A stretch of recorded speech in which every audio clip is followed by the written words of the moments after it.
Good morning. Andy Burnham's bloodbath. The new Prime Minister wastes no time sweeping away the Starmer era, purging his cabinet of Sir Keir Starmer's loyalists. That's right, John Healey is the surprise choice for Chancellor, whereas the odds-on favourite Shabana Mahmood has stayed as Home Secretary. Ed Miliband becomes Foreign Secretary and Wes Streeting returns to Cabinet as Defence Secretary. And ministers previously engulfed in sleaze return. Controversially, Cabinet ministers indeed include Angela Rayner as Housing Secretary and Louise Haigh as Chancellor of the Duchy of Lancaster. But will a fresh team and fresh promises be enough to convince the country that Labour really has changed? Well, it's a new Prime Minister with a new vision for Britain. Today, Andy Burnham will outline how he's going to deliver breathing space when it comes to the cost of living. But the big criticism he's facing is that he won't face any parliamentary scrutiny until September. Meanwhile, United States President Donald Trump has thrown his support behind the new Prime Minister, telling him he's got a big job ahead and pledges US backing. A man has been charged with the murder of former Conservative MP and Reform UK spokesperson Anne Widdecombe, as police continue to investigate whether the attack was politically or ideologically motivated. And Britain's biggest air show continues today as ministers gather at Farnborough, following the controversial absence of the Prime Minister from the event. A groundbreaking new 3D surgical system in Glasgow is transforming brain surgery for children. We're going to be speaking to the consultant neurosurgeon leading the way at 8:20 this morning. A very good morning. My hero, my manager, my friend. Those are the words of Alan Shearer, just one of thousands of tributes paid to former England manager Kevin Keegan, who has died at the age of 75. We'll be reflecting on his life throughout the morning. It's another beautiful summer's day for many of us, but not for all. Some places will be cloudy, cool and showery, whilst others see more warm sunshine. Full details in the forecast coming up soon. Good morning. It's just gone 6 o'clock. I'm Ellie Costello. And I'm Alex Armstrong, and this is GB News Breakfast.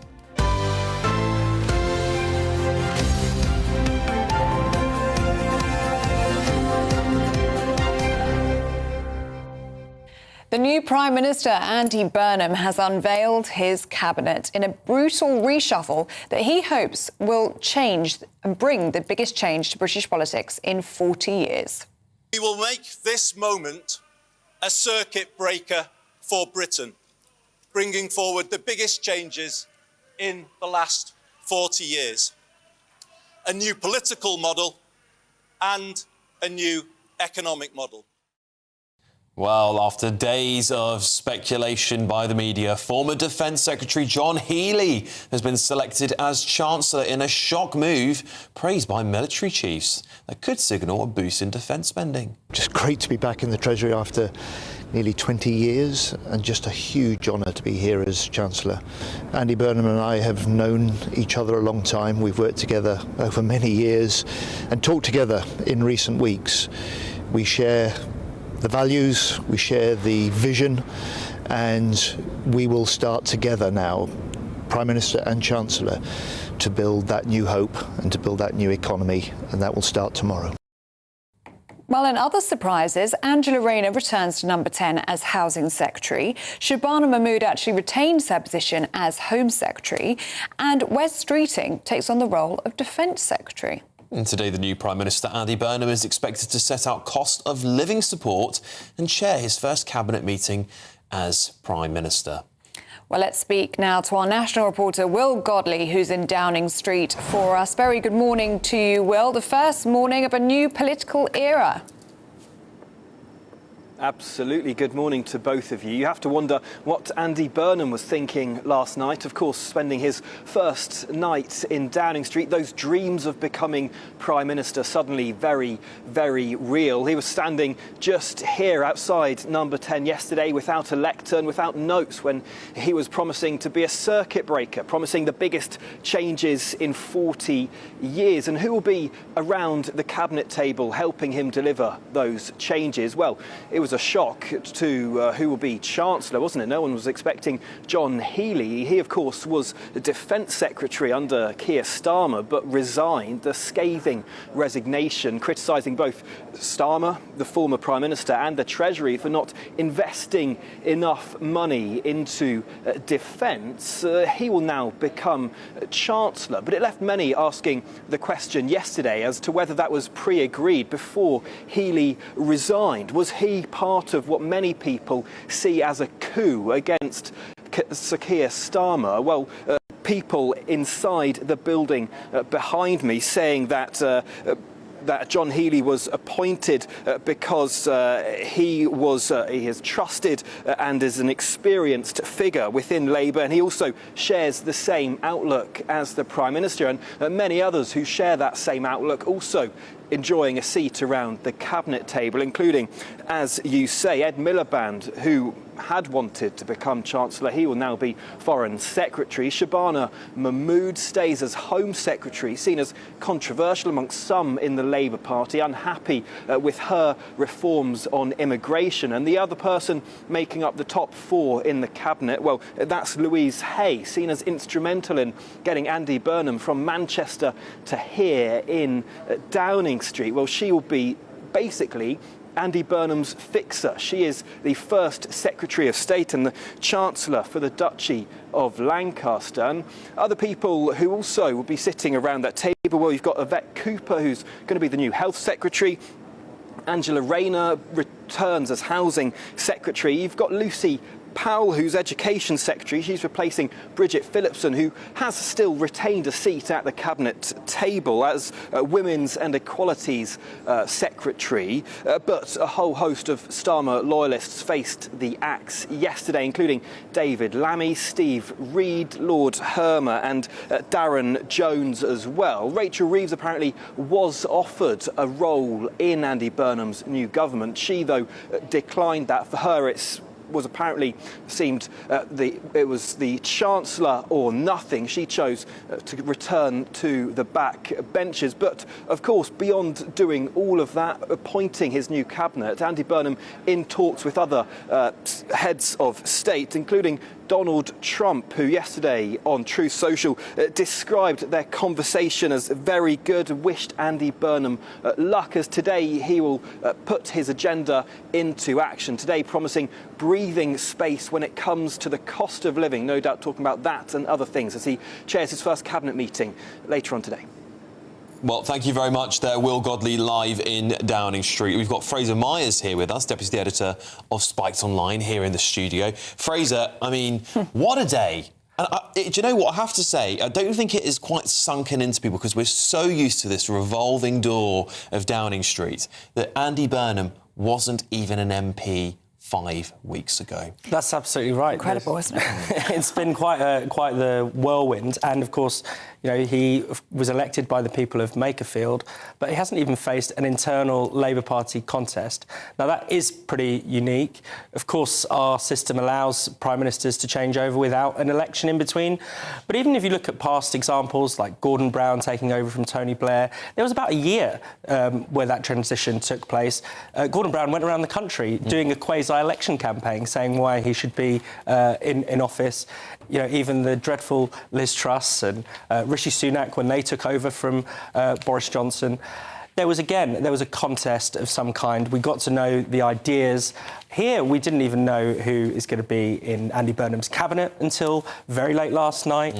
We don't really know the direction he wants to take the country in. You know, there's been a lot of hints. He's done a few soft soap interviews, like he's appeared on Gary Lineker's podcast, which is not exactly, you know, the Andrew Neil grilling that we might expect before someone reaches the highest office in the land. So we really are in an uncharted territory, and can we discern from his cabinet picks what he's trying to say, what direction he's trying to take the country in? Should we delve into the surprises of yesterday? Where do you want to start? John Healey as Chancellor, maybe? John Healey as Chancellor is the big surprise because for at least the past month, there's been this intense briefing war between supporters of Shabana Mahmood, the Home Secretary, who stays on as Home Secretary, and Ed Miliband, the former Energy Secretary, who's now been promoted to Foreign Secretary, with both sides ripping chunks out of each other. Some saying Ed Miliband, is a net zero fanatic. He can't possibly be given the role of Chancellor. Enemies of Mahmood were saying that she has no economic vision, she's too right-wing. And in the end, we get a surprise, actually. It shows that Burnham is capable of keeping his cards close to his chest. That's not a bad thing. He isn't leaking everything to the press every 10 seconds. So this could bode well for him. And John Healey seems like a fairly shrewd, sensible choice. Certainly someone that will calm the markets more than a choice like Ed Miliband. Yeah. He's not on the left of the party. He's not in the centre. He wouldn't have, I think Mahmood, more on the right of the party, might be seen as more sensible, but would have aggravated people in the left. And I think that this choice actually doesn't do that. Interestingly, though, the day didn't seem to go as planned, did it? Because we expected to hear, and I think it was... I had some very reliable Labour sources tell me Rachel Reeves was going to become Defence Secretary. Yes. And then something happened, because we were expecting all these announcements, and then it all stopped. And there was about 10 of them, 10 of these Labour bigwigs, all sat in Downing Street at the same time. So clearly, Andy Burnham had to quickly reshuffle all the cards. Yeah, Rachel Reeves was offered the role of Defence Secretary, but clearly would rather turn it down than accept a demotion, so she'll be on the backbenches. And it's worth saying Rachel Reeves is just one of 11 Starmer loyalists that's been sacked. Andy Burnham made a point of saying that this is a time for unity, a time for positivity.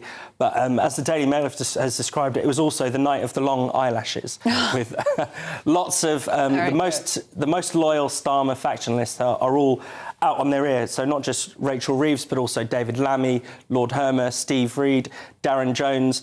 Many people who you might recognise as not necessarily having much of an ideology, but were very, very loyal to Starmer right until the end. It's dangerous, though. It's dangerous to do that, is it?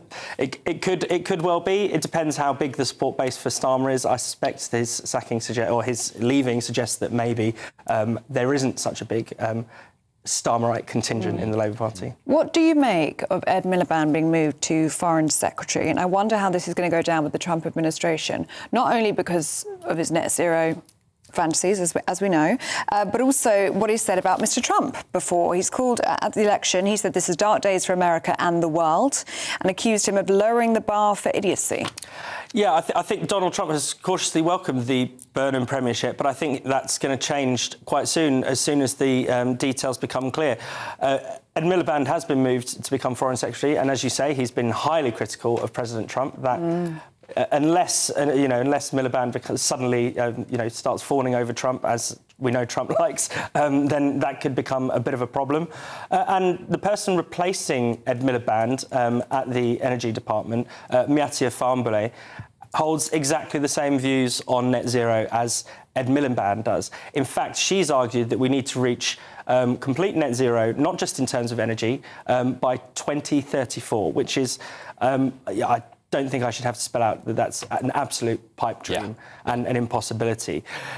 Trump has heaped praise on Andy Burnham for changing tack on North Sea oil. But again, this is going to unravel pretty quickly because what Burnham has announced is still in line with Labour's manifesto, which technically means that no new licences for drilling will be issued. They're just going to speed up and increase the amount that's being drilled on existing oil fields. Fraser, we have to bear with us just for a little bit of a moment, because we do have some breaking news coming into us at the moment. Andy Burnham has scrapped VAT on energy bills from October the 1st. A move, it says, will save households £42 each. Should we speak to our national reporter Will Godley live in Downing Street to bring us more?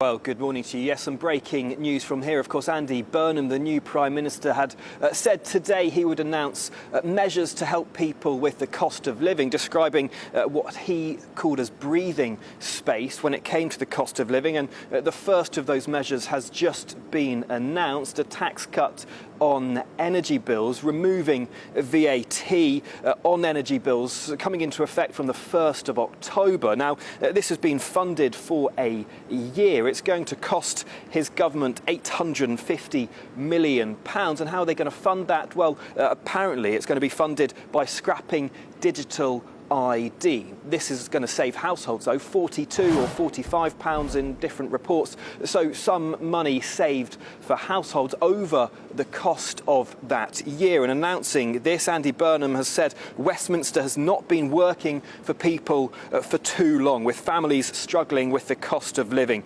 That needs to change. I wanted to give people breathing space, and that's what I'm announcing on my second day as Prime Minister. We're taking immediate action to cut taxes on energy bills, to put more money in people's pockets and bring back hope. So that's some news coming out of Downing Street just now. The first tax cut Andy Burnham has announced today, that's coming on VAT on energy bills and should save households around £42, £45 over the year from the 1st of October. Will Godley, thank you very much for bringing that breaking news to us.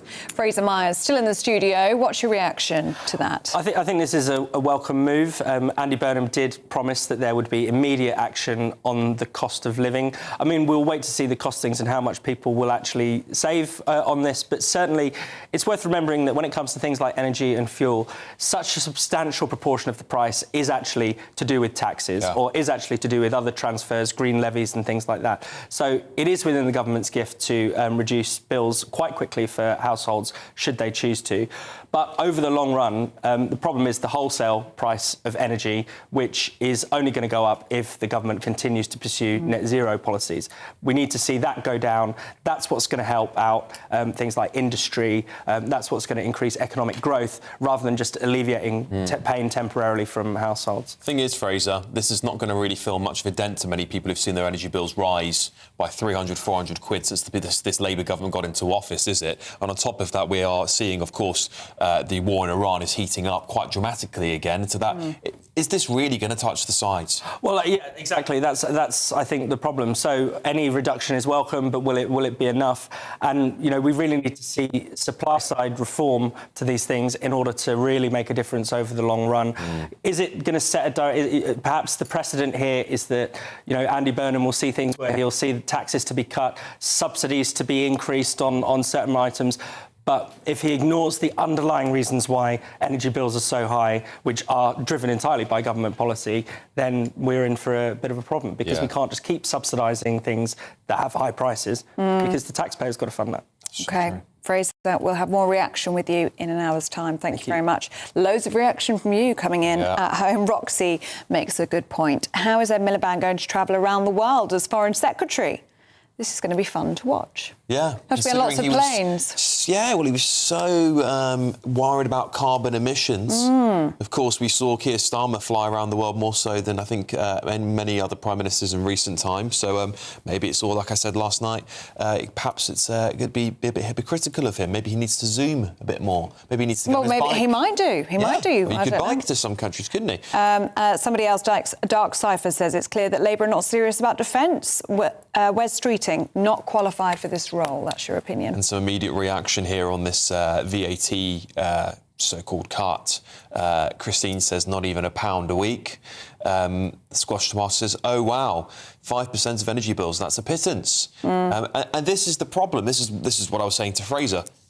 Who's going to notice 42 quid extra? I mean, I know that will make a difference to some people. I don't want to, For 80p a week. It's not really enough. It's not really enough. It's not even a loaf of bread, is it? But anyway. It's really not these days. No, it's not. Let us know what you think. Keep those views coming in. gbnews.com/you'll say. Right, let's have a look at some other stories coming into the newsroom. And as Alex was just referring to, the US military says it's launched another round of strikes against Iran to further degrade its capabilities to attack ships in the Strait of Hormuz.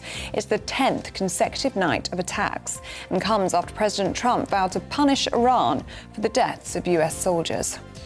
Talking as United States President, Donald Trump has indeed imposed a 50% tariff on a wide range of goods imported from Canada. It's in retaliation for what he called unequal treatment of US cars, dairy and alcohol. 3 teenagers are due to be sentenced for the murder of 16-year-old Caden Moy, who was fatally stabbed on a North Ayrshire beach last year. The teenagers acted together to carry out the attack on the beach last May.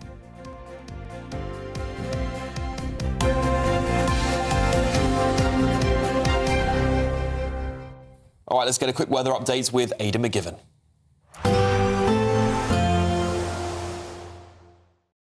Expect warm spells with the odd rude interruption. Box Boiler sponsors the weather on GB News.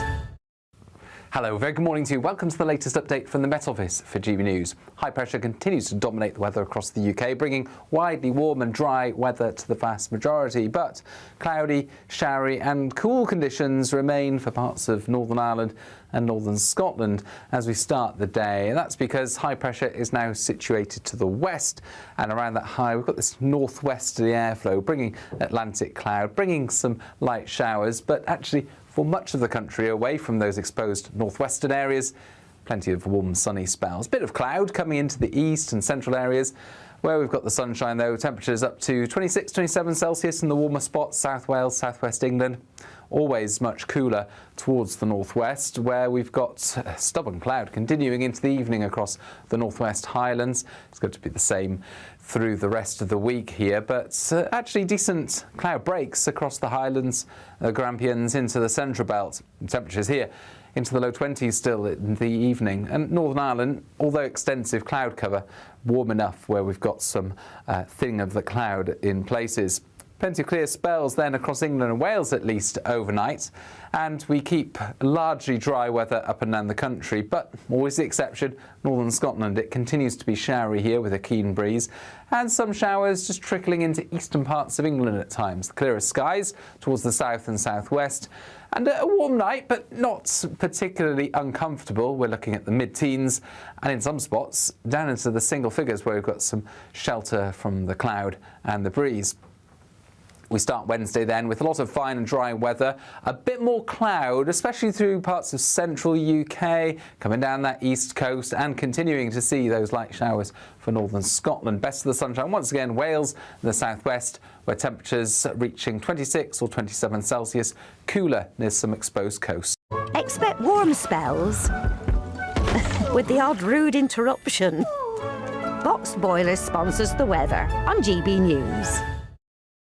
Now, do stay with us. Still to come, thousands of tributes are pouring in to former England manager Kevin Keegan, who has died at the age of 75. We're going to get into all of that next.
Here at GB News, we made a promise to tell your stories. And on the 6th of August, we're marking 5 years of doing exactly that. Celebrate with us by having your say.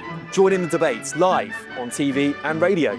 And meeting your favourite presenters across the country, from Leeds to Aberdeen, from Belfast to Barry Island. Plus, join me in Essex for our biggest live show of the year. Scan the QR code or visit gbnews.com/celebrate. Terms and conditions apply. At GB News, we love to hear from you, our loyal community. So drop us a line at gbnews.com/yoursay. There you can talk to each other and also to the presenters live on air. gbnews.com/yoursay, because GB News is your channel, Britain's news channel. Some people enjoy lazy Sunday mornings, but not me. What's the truth of the matter? So that's a very live question. Would you support him if he waters down these plans? Before the spin sets in, I'll be getting to the truth. This is personal. No soft questions, no easy answers. It's one thing if the state has rules in this country. It's another thing whether the police and others actually police them. Setting the agenda and holding those in power to account. You can't really blame her if the system is set up this way. You will not want to miss it, trust me. The Camilla Tominey Show, Sundays from 9:30, only on GB News.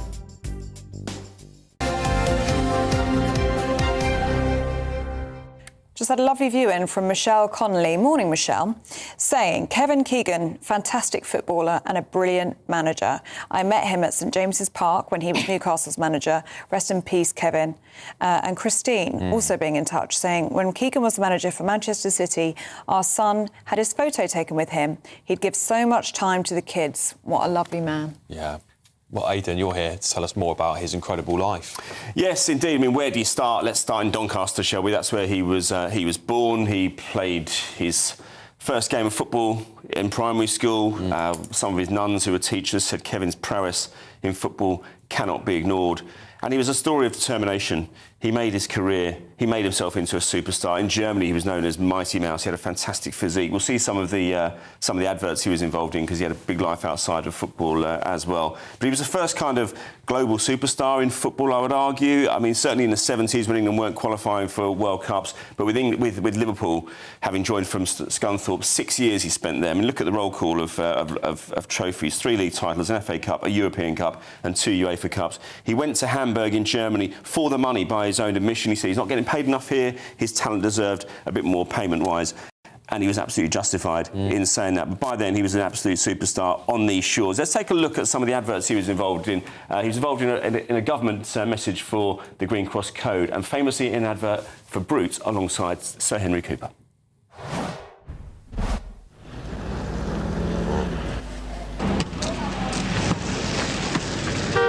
Hey, what do you think you're playing at? Come here. That's no way to cross the road, is it? Come over here, I'll show you a safe place to cross. Now here, there's no parked cars to block your view. Nothing coming? Sure? Off you go. And straight across, mind. And keep your eyes open. It's part of the Green Cross Code. Take it from me. Be smart, be safe.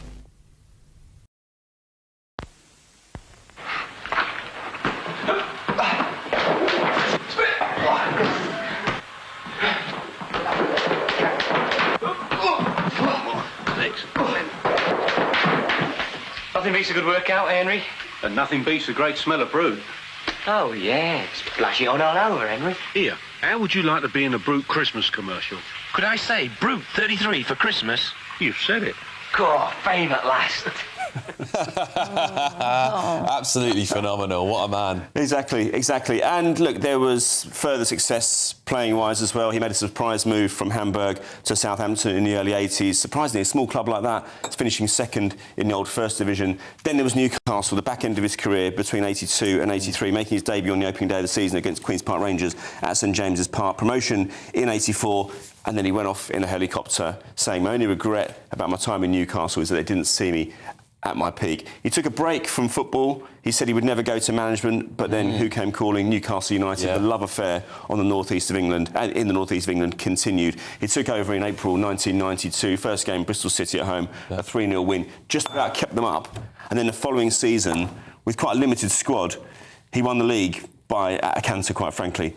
And then they went into the Premier League, and suddenly they started signing players, Andy Cole, Les Ferdinand, Alan Shearer, and they started looking like not just the entertainers, which was the nickname, but also potential Premier League title winners. They just came up short in 1996, which was a huge disappointment. I felt he never really recovered from that as a manager. Mind you, after that, following his resignation in January 1997, it wasn't long before he was back in the hot seat at Fulham, of all places, in the third tier. Mohamed Al-Fayed giving him the job there. Promotion followed as well from the third tier.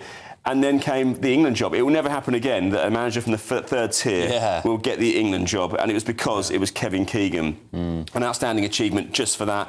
But Flattered to deceive in the England job. A good start. Paul Scholes' hat-trick against Poland on June the 6th, 1999. And then later on, a very tricky negotiation with Scotland over 2 legs in the playoffs. He got us through that. But when they got to the Euros the following summer, England crashed out in the group stage. Despite beating Germany, they lost against Portugal and against Romania later on with a Phil Neville foul, which led to a penalty, which controversially put England out. And then, even more famously, back forward to October 2000, the final game at the old Wembley, under the Twin Towers, England are beaten by a first-half goal, a daisy-cutting free kick from Dietmar Hamann, which condemned England to defeat. And I've never known this before or since, where he went and sought out Claire Tomlinson, the Sky reporter, and openly said, "I quit. I can't handle this job. Wow. The tactics, managing at international level, are too much for me." Everybody maligned the fact that he was leaving the England job because he hadn't been in it for that long. But for someone to say, "I'm not quite good enough," was probably a bit unfair on himself, actually. I think he could have turned it around. He had the players to do it. They later went on to qualify for that World Cup, despite being on the back foot. But it was a refreshing honesty, and that is so typical of the man. He was somebody... Humble as well. Pardon? Very humble. Oh, without doubt. And also he believed in connection. He believed that he was a son of a miner. He queued up to get autographs before and didn't get them. And even at Newcastle's training ground, 3,000 people used to turn up to training, and he let them in. He let them in to watch. You never used to see that. It was too secretive. Freddie, just final thought here. Freddie said Keegan inspired a generation to have a perm.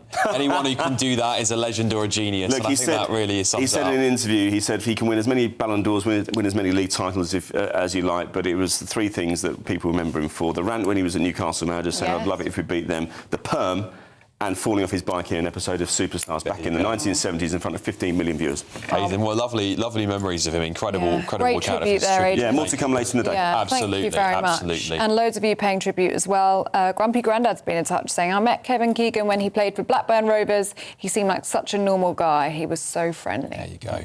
All right, everybody. You are, of course, watching GB News Breakfast with Ellie and Alex. We're going to get time now for a daily reflection.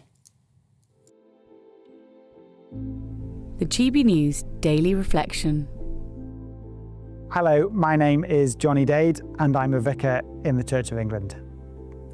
I had a school teacher who had a very particular way of dealing with misbehaviour. If it was the last class of the day and a handful of pupils were being unruly, he would say, "If you don't stop, then I will keep the entire class behind after school." Now, people often ask me that big theological question, why does evil seemingly go unpunished so often? Where's the justice? There is, of course, an ultimate answer to that question, which is that in the end, when Jesus returns, there will be justice, final justice. But what about now? Surely a bit of smiting wouldn't go amiss, eh? Well, Jesus tells a story about wheat and weeds. A farmer sowed wheat in his field, but whilst he slept, his enemy sowed weeds amongst the wheat. When they sprouted, so did the weeds. So what was the farmer to do? Pull them up? But then he'd risk harming the wheat also. So instead, he permits both to grow, but only for a time. When harvest comes and the wheat is strong enough, he gathers it in and then deals with the weeds. We live, Jesus proclaimed, in a season of grace, a time of God's unmerited favour. We're all beneficiaries of that. God is giving the maximum opportunity for us to choose what is right. Personally, I'm grateful. But Harvest Day will come, and it will be a day of both joy and of justice. So may we live this day with that day in sight.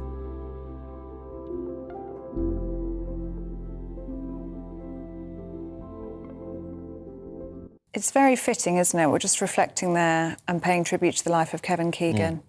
And such a fitting daily reflection. I love those daily reflections, and you love them at home as well. So any thoughts you have, please send them into gbnews.com/yoursay.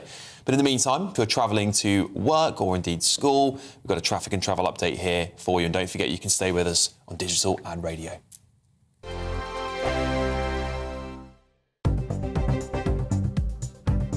Good morning, this is the latest AI travel news from gbnews.com.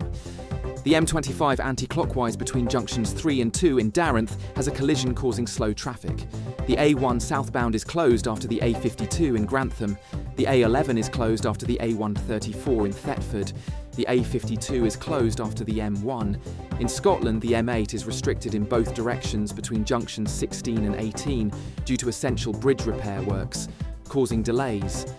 And on the trains, East Midlands Railway has a reduced service and Great Western Railway services are disrupted between Salisbury and Romsey. For more travel news, go to gbnews.com.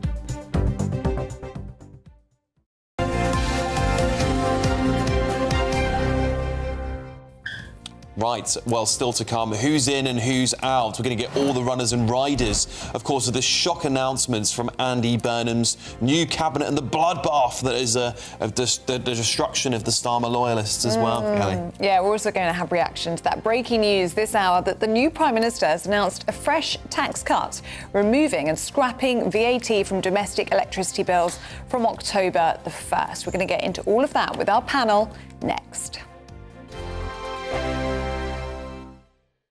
I've been in Westminster for a long time, but I know that though power may be here, its effect on people's lives is across the whole of the country. We may be where rules are made, but it's where they're implemented that matters. Join me, Jacob Rees-Mogg, for forthright and frank discussion on where Britain has come from, where it's going, and where it will end up. That's State of the Nation, Monday to Thursday, 8 to 9 o'clock. Vox Populi, Vox Dei. Britain is not just a geographical expression. We are a people bound together by history and culture that are distinctively British. Join me to celebrate our music, theatre, artworks and literature which we can explore and enjoy together. Everybody's welcome. Sunday with Michael Portillo. Every Sunday at 11 a.m. on GB News, the People's Channel, Britain's news channel. Welcome to Free Speech Nation with me, Josh Howard. This is the show where each week we see what's happening in the world of culture, current affairs and politics. First we'll say, welcome to the UK. Oh, thank you. And we're not afraid to use our free speech so that you can use yours. It's not controversial in the slightest to anyone who hasn't lost their mind. Free Speech Nation, Sunday nights at 7 p.m. Only on GB News, the People's Channel, Britain's news channel.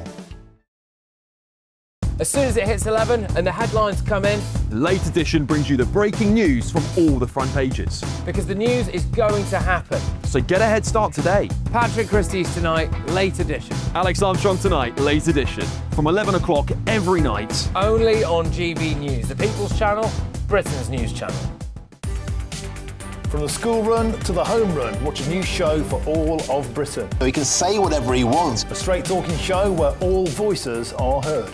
And, you know, when are we going to stop talking about smashing the gangs and actually do it? With the stories that matter from every part of our country. There's a bit of a crash landing there for your Chancellor. Bold, fearless and standing up for you. That's me, Martin Daubney, 3 p.m. till 6 p.m.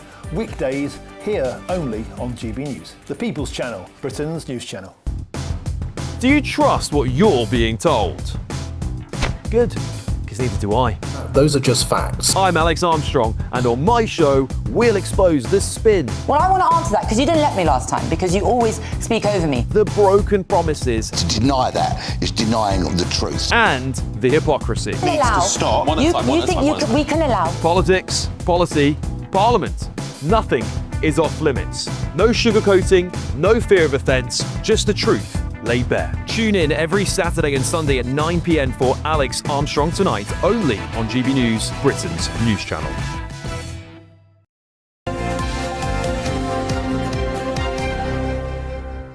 Well, Prime Minister Andy Burnham, across the day yesterday, has been building his new cabinet to implement his ambitious agenda that we don't really know about yet, do we, to be honest? Well, we are lacking some detail, aren't we? Yes. But we're looking forward to hearing some more about it.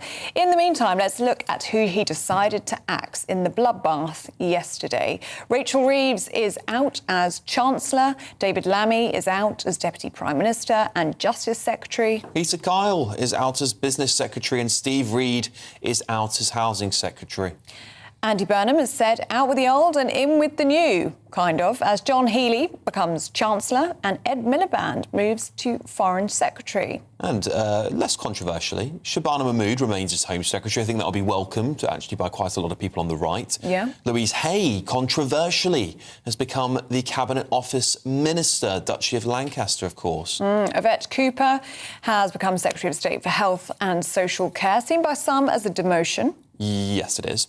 And Pat McFadden stays as Work and Pensions Secretary. Well, it's some interesting. Hopefully we'll have some employment figures to bring you on that, so we'll see how he's been doing in the job. And another controversial figure here, Ellie. Yes, Angela Rayner is back as Housing Secretary. More controversy. Lucy Powell is now Education Secretary.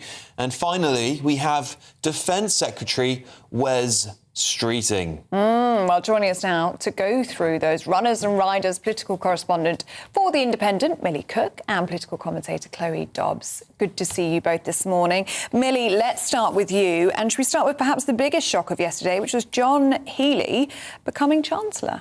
Yeah, I was really surprised by the appointment of John Healey. Obviously, for a few weeks, we've had a lot of sort of supposed leaks about who he was thinking of choosing. He was weighing up, apparently, between Shabana Mahmood and Ed Miliband. Ed Miliband would have been the sort of very left-wing choice, and Shabana would have been more on the right. Both of them were ruffling feathers in the party and the public. Ed Miliband, there were lots of fears about how it would impact the markets. Shabana Mahmood, Labour MPs were concerned she was too right-wing. It seems like he's gone with what is now seen to be more of a compromise choice with John Healey. He's thought it's likely that he'll reassure the market. It's also a very sensible choice because of his position on defence. Obviously, Healey resigned from Starmer's government over defence spending. He had a row with the Treasury about it. He accused them of being sort of a dead hand over defence spending. And now he's back in the Treasury. And it shows really that Andy Burnham can do something that Starmer couldn't, which is really sort of show that he can commit to defence. He couldn't keep Healey in post, and Burnham's got him back. And I think it's actually, obviously, we don't know how he's going to do as Chancellor, but politically right now, it's a bit of a masterstroke. It is. And of course, the proof's going to be in the pudding. And this is the thing. If John Healey's taken this job, Chloe, and then fails to at least get a lot closer to the defence budget he wanted previously, well, he's going to look a bit silly. But that then also raises questions on how we're going to pay for all the stuff that Andy Burnham is mooting at the moment. I mean, that goes for everything Labour announces. It was the same with their manifesto in 2024, loads of promises, but we all asked how are they going to pay for it, and they said, oh, it's all fully costed, and of course then it wasn't. All these magical black holes that are the Tories' fault and various other things were blamed, when actually we know that their socialist economics just doesn't work. So it'll be very interesting to see if John Healey manages to get us out of what I'd call the fiscal doom loop, if we just keep putting taxes up, keep shrinking the economy, and we go round and round in this circle. I think what will be nice to see, hopefully, from John Healey is that he will prioritise defence over welfare spending, because at the moment the public are just up in arms, especially after that last budget where we had another 40 billion in tax rises from Rachel Reeves and the two-child benefit cut. I mean, it was termed a budget for Benefit Street, quite rightly. I mean, the ballooning welfare bill is, for the long term, the most important thing that we need to tackle as a country, and I really do hope that he does that. I think it's a better choice than Shabana Mahmood because he does have some previous Treasury experience, but will he get along with the Treasury after all of the rows that he had as Defence Minister? Millie, last word to you in this section, and then we'll be right back with you with the papers. What do you make of Wes Streeting as Defence Secretary? Does the Defence Secretary have to have military experience? Lots of our viewers saying that it should have been Al Khan's. I mean, it's interesting. Al Khan's was certainly vying for a big job when he was making a lot of noises about entering the leadership race. Wes Streeting, I think that there was a real strong feeling that they wanted to give Wes Streeting something, because he was seen to be fairly competent in health. He is a strong political operator, but it's not an overly political role, defence, and Wes is sometimes seen to be a little bit too right-wing for lots of the Labour MPs, and defence is a bit more of a sort of consensus role. What did you make of, I don't know if you've seen this as well, Chloe, is if that clock was correct in the videos that were shared on 10 Downing Street's X page last night, Wes Streeting wasn't appointed until 9 p.m. last night. Does that suggest to you, this cabinet reshuffle, reinstating, whatever you'd like to call it, started at 1 p.m. Does that suggest to you that a number of people were offered that role before it went to Wes Streeting? I think it's interesting that he didn't go in until quite late. I think that I was quite surprised by that. I thought that given when he backed Andy Burnham early doors, I thought that he would be a priority in a reshuffle. Obviously, there was some chat of him being Chancellor. But, I mean, maybe. Yeah, I wouldn't be surprised. There was some talk that Rachel Reeves was offered defence, which I think would have been quite an interesting one. Yeah, that was very, very highly mooted, and even indeed Labour sources were telling me she's taking the job. So that obviously something changed over the weekend, which I think, obviously, Chloe, very, very brief thoughts on this one. Something went wrong yesterday. Something went seriously wrong for Andy Burnham on his first day as Prime Minister because it took such a long time to appoint all these people. I know, they were still in there so late. Our poor Christopher Hope was there from 9 in the morning until super late at night. Everyone wanted to go to bed and everyone was saying for hours, where is Wes? Because we were starting to think maybe he's got no job at all because we've had several people who were big names like Rachel Reeves and Lammy who weren't in the picture at all. Yeah, indeed. Ladies, stay with us. We're going to be going through the papers with you in just a moment. But for now, we want to tell you about the Great British Giveaway, and it truly is great. It is. 60 grand tax-free cash and a real gold bar worth 5 grand. Here's all the details. What would you do with £60,000 cash? What would you do with a real gold bar? Well, both have to be won in our Golden Summer celebration. First, there's £60,000 in tax-free cash to bolster your bank account this year. You could spend it on treats, splash out on the family, or just save it for a rainy day. It's entirely up to you. Plus, we'll also give you a fine gold bar worth over £5,000. That's genuine gold that you could gift to a loved one or just lock up in your own personal vault. The gold and the cash really could be yours. For a chance to win £60,000 in tax-free cash and a real gold bar, text GOLD to 63225. One entry costs £2.50 plus one standard network rate message, or text BONUS to 63225. 5 entries cost £5 plus one standard network rate message. Go to gbnews.com/win. Entry start at £2.50. Call 0903 686 3232. Calls cost £2.50 plus your network access charge, or post your name and number to GB22 PO Box 8690 Derby DE1 9TT. UK only. Entrance must be 18 or over. Lines close at 4 p.m. on the 21st of August. This is a network giveaway. Entries will be pooled. Please check the closing time if listening or watching on demand. Good luck. All right, still to come. Could President Trump be going to Manchester? Lots going to be going on in Manchester. It's like the new capital. Well, of course, he's been invited, hasn't he, on day one of Andy Burnham's premiership. We're going to be getting into that next after the European weather. Ready to soak up that holiday sunshine? Won't we need some cover? No worries. All sorted. All Clear Travel Insurance sponsors GB News Travel Destinations Forecast. Heavy rain will affect parts of Bulgaria and thunderstorms will pop up in a few places in Italy on Wednesday, but otherwise it's dry and sunny for many parts of Europe at the moment. Breezy once again for the Canaries and for Madeira. Iberia, light winds, temperatures inland up to the high 30s, widespread sunny skies. Here are those showers popping up across Italy. There's area of rain moving through parts of Greece into Bulgaria, where it will be particularly heavy before drying up later this week. All Clear Travel Insurance sponsors GB News Travel Destinations Forecast. GB News Breakfast. Every day from 6 a.m. What do you think about where we're going to get our future athletes and our Olympians from when we're telling our children, oh, you can't go out and partake in sports today because it's a bit hot? It really worries me. We have a generation that spend their life being very inactive, an awful lot of time on mobile telephones, coming up with every excuse as to not to move and not to be moving. Sport in schools is where we can catch every kid. And the kids that will lose out are the kids that come from areas of deprivation, because the parents that can afford to make sure their children do sport will still do that. But the parents that can't afford, sadly, will miss out. So it's really important that our kids, do enough physical activity, lay down these habits, understand about how their body works and nutrition and food and looking after themselves and health. We have a health crisis. It's really important we start early. The People's Channel. This is GB News, Britain's news channel. GB News entertainment editor Alex Davies joins us now. What a woman, what a voice, what an incredible life. What more can you tell us? Yeah, like you said, she's a singer whose songs have transcended generations, really. Everybody knows Total Eclipse of the Heart. Everybody knows Holding Out for a Hero.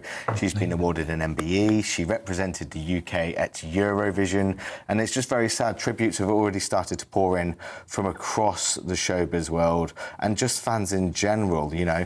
This is somebody who's, like I said, transcended generations with her music and will continue to do so posthumously. Well, thanks so much. I met her just once in a green room. She was an absolute delight, and even speaking, she had that great rasping voice. Oh, what an incredible voice. Incredible voice. GB News, the People's Channel. Britain's newsroom. Weekday mornings from 9:30. So you go along to the car showroom and only like 10%, at most maybe 15%, pay cash. The rest buy it on some form of financing. And you often buy, it's a bit like a mortgage, and it's like buying a mortgage from the estate agent, which we all know is a terribly bad idea. Yeah. But this is what people did. And the deal is, the scandal is, the guys in the showroom were acting as dealers and brokers, and they were in many cases inflating the interest rate that you paid so that they could get bigger commission. And they didn't declare that. So you basically ended up paying more for your car than you would otherwise have done if you'd gone into the open market and found yourself, you know, a better deal. How did that come to light? Well, over many years. I mean, this has been going on since 2007. GB News, the People's Channel.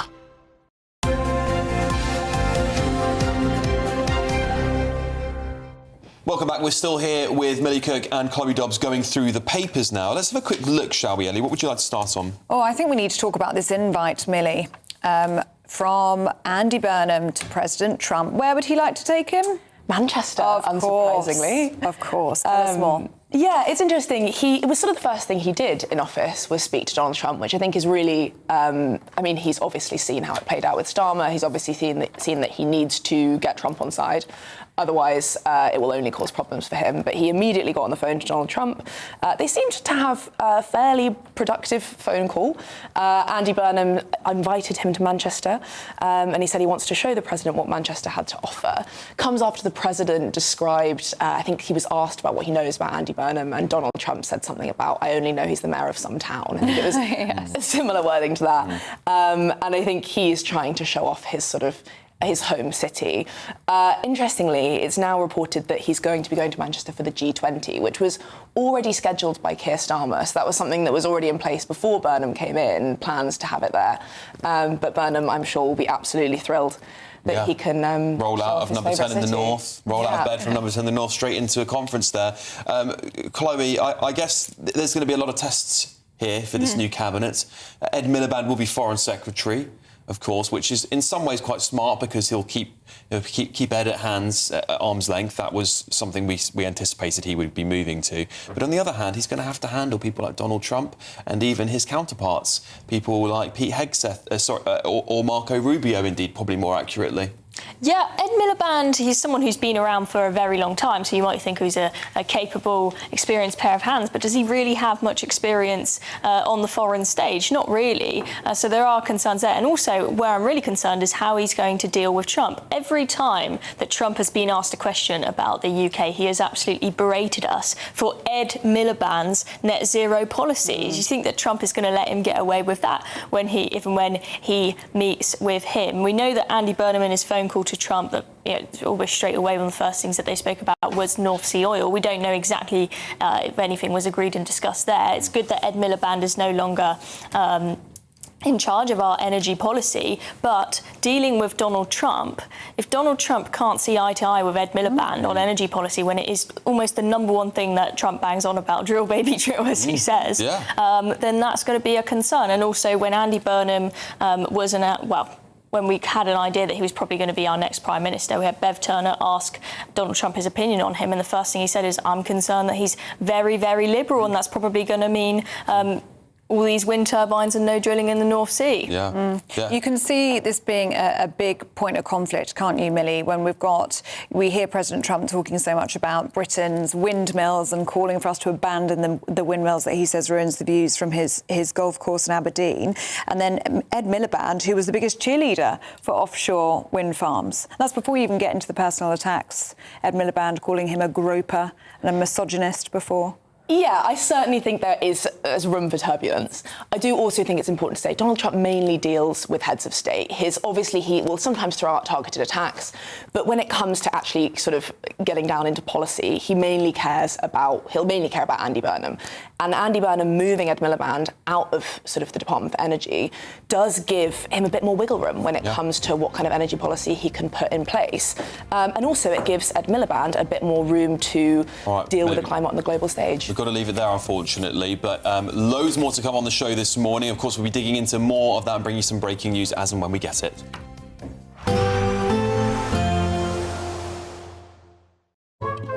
Today's outlook: cool, calm and completely horizontal. Boxed Aircon sponsors the weather on GB News. Hello, very good morning to you. Welcome to the latest update from the Met Office for GB News. High pressure continues to dominate the weather across the UK, bringing widely warm and dry weather to the vast majority. But cloudy, showery and cool conditions remain for parts of Northern Ireland and northern Scotland as we start the day. And that's because high pressure is now situated to the west, and around that high we've got this northwesterly airflow bringing Atlantic cloud, bringing some light showers, but actually for much of the country away from those exposed northwestern areas, plenty of warm sunny spells. Bit of cloud coming into the east and central areas. Where we've got the sunshine though, temperatures up to 26, 27 Celsius in the warmer spots, South Wales, southwest England. Always much cooler towards the northwest, where we've got stubborn cloud continuing into the evening across the northwest Highlands. It's going to be the same through the rest of the week here, but actually decent cloud breaks across the Highlands, Grampians into the central belt. Temperatures here into the low 20s still in the evening. And Northern Ireland, although extensive cloud cover, warm enough where we've got some thinning of the cloud in places. Plenty of clear spells then across England and Wales at least overnight, and we keep largely dry weather up and down the country, but always the exception, northern Scotland. It continues to be showery here with a keen breeze, and some showers just trickling into eastern parts of England at times. The clearest skies towards the south and southwest, and a warm night, but not particularly uncomfortable. We're looking at the mid-teens, and in some spots down into the single figures where we've got some shelter from the cloud and the breeze. We start Wednesday then with a lot of fine and dry weather, a bit more cloud, especially through parts of central UK, coming down that east coast and continuing to see those light showers for northern Scotland. Best of the sunshine once again, Wales and the southwest, where temperatures reaching 26 or 27 Celsius, cooler near some exposed coast. Today's outlook: cool, calm and completely horizontal. Boxed Aircon sponsors the weather on GB News.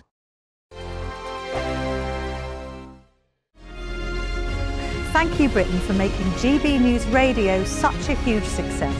Whether you're in the car, on the go, or listening at home, thank you for choosing us as your radio station.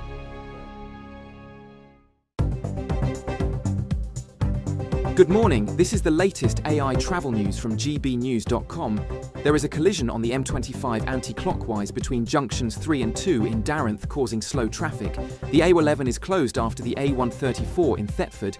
The A52 is closed after the M1. North of the border, the A83 is restricted in both directions at Locknell Street in Lochgilphead due to emergency roadworks, with possible delays until early evening. And on the trains, East Midlands Railway has a reduced service, and Great Western Railway has no trains between Newton Abbot and Paignton, with disruption between Salisbury and Romsey. For more travel news, go to gbnews.com. What would you do with £60,000 cash? What would you do with a real gold bar? Well, both have to be won in our Golden Summer celebration. First, there's £60,000 in tax-free cash to bolster your bank account this year. Plus, we'll also give you a fine gold bar worth over £5,000. For a chance to win, text GOLD to 63225. One entry costs £2.50 plus one standard network rate message. Or text BONUS to 63225. 5 entries cost £5 plus one standard network rate message. Go to gbnews.com/win. Entry start at £2.50. Call 0903 686 3232. Calls cost £2.50 plus your network access charge. Or post your name and number to GB22 PO Box 8690 Derby DE1 9TT. UK only. Entrance must be 18 or over. Lines close at 4 p.m. on the 21st of August. This is a network giveaway. Entries will be pulled. Please check the closing time if listening or watching on demand. You want to know what's really going on in the corridors of power? Labour don't know what to do with you half the time, and that makes you quite lethal in the chamber. Get behind the headlines with Chopper's Political Podcast. Join me, Christopher Hope, as I sit down with the great and the good of British politics. We'll see where this ruling takes us. These are the stories shaping our nation. Chopper's Political Podcast, available now on all platforms. Listen in and stay ahead. Westminster's full of talk, but out here, it's the real world. Am I allowed to talk now? No, that's it. This is where it matters, real people and real lives. That's what politics is all about. The fact that Trump made a good start, no. Straight answers, no spin, and just a couple of pints. How many fingers have I got up? About 10. So join me for Lee Anderson's Real World every Friday at 7 p.m, only on GB News. The People's Channel, Britain's news channel.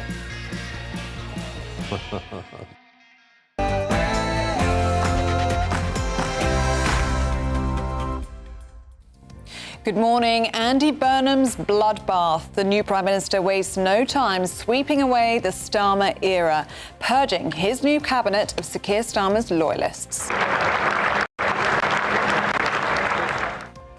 Well, John Healey was the surprise choice for Chancellor, whereas odds-on favourite Shabana Mahmood has indeed stayed as Home Secretary. Well, Ed Miliband becomes Foreign Secretary and Wes Streeting returns to the cabinet as Defence Secretary. And ministers previously engulfed in sleaze return to the cabinet. Angela Rayner as Housing Secretary, can you believe it? And Louise Haigh as Chancellor of the Duchy of Lancaster. But will a fresh team and fresh promises be enough to convince the country that Labour really has changed? Well, he's a new Prime Minister with a new vision, and this morning Andy Burnham is already putting his plan into action, announcing a tax cut on energy bills that Andy Burnham says will put more money in people's pockets and he hopes will bring back hope. Meanwhile, United States President Donald Trump has thrown his support behind Andy Burnham, telling Britain's new Prime Minister he's got a big job ahead and pledges US backing. A man has been charged with the murder of former Conservative MP and Reform UK spokesperson Anne Widdecombe, as the police continue to investigate whether the attack was politically or ideologically motivated. And a groundbreaking new 3D surgical system in Glasgow is transforming brain surgery for children. We're going to speak to a consultant neurosurgeon leading the way at 8:20 this morning. My hero, my manager, my friend. Those the words of Alan Shearer, just one of thousands of tributes paid to the former England manager Kevin Keegan, who's died at the age of 75. We'll be reflecting on his life throughout the morning. It's another beautiful summer's day for many of us, but not for all. Some places will be cloudy, cool and showery, whilst others see more warm sunshine. Full details in the forecast coming up soon. Good morning, it's just gone 7 o'clock. I'm Ellie Costello. And I'm Alex Armstrong, and this is GB News Breakfast.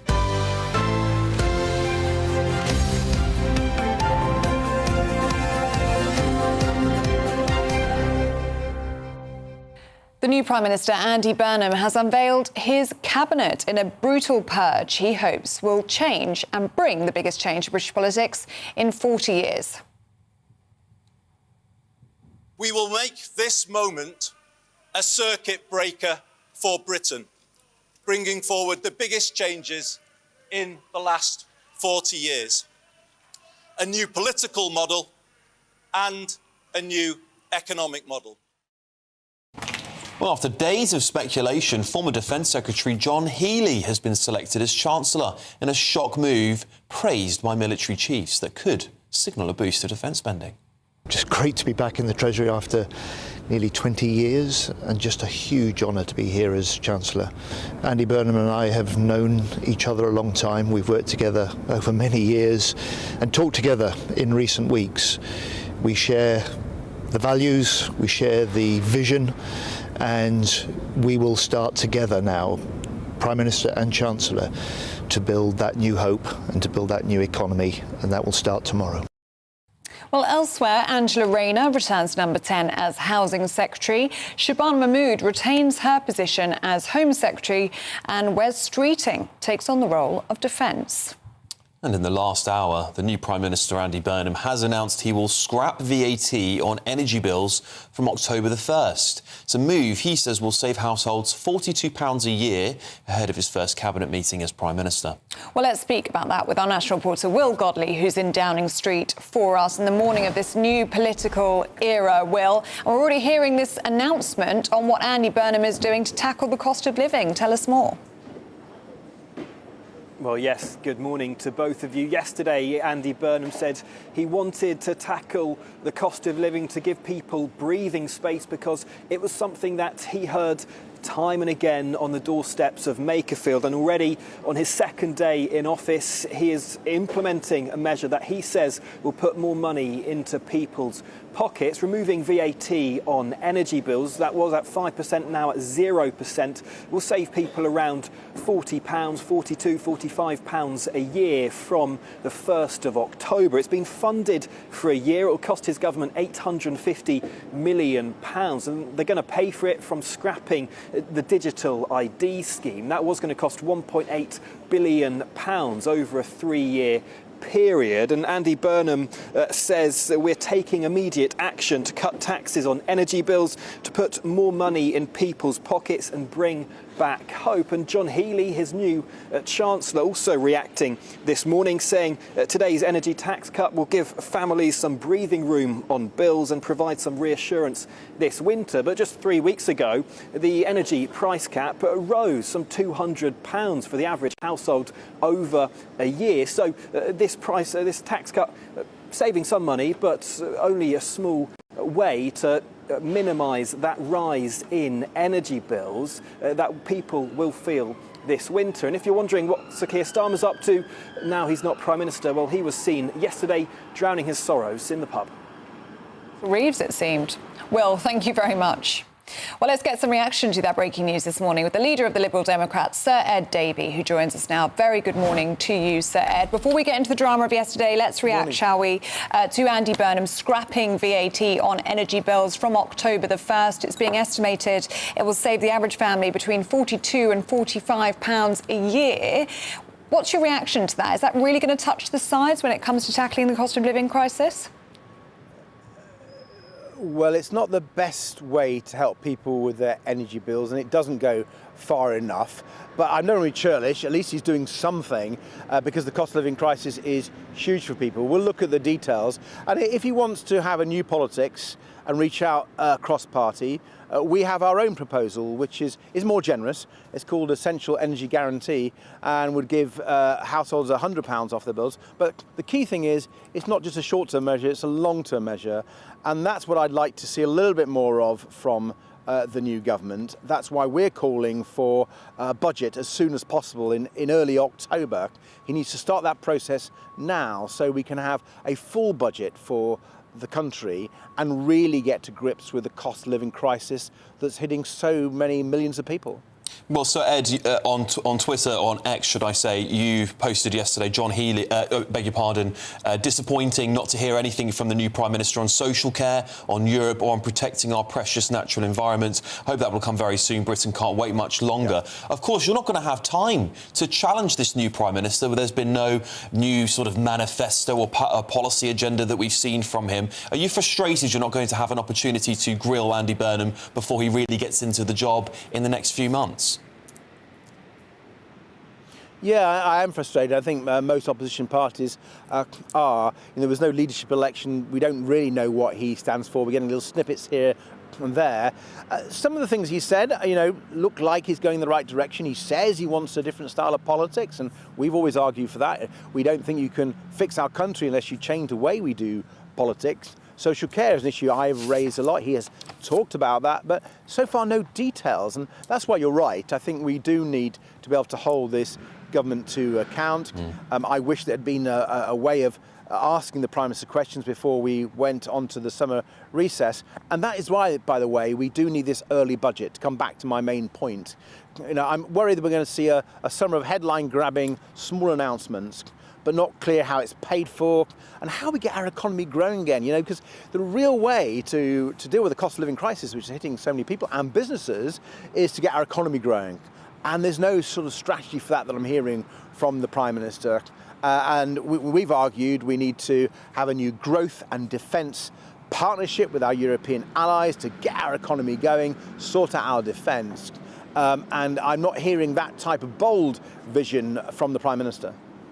It's pretty extraordinary, isn't it, if you just take a step back and think that 5 weeks ago, Andy Burnham wasn't even an MP, and now he's the Prime Minister of this country, voted in by 25,000 people in Makerfield.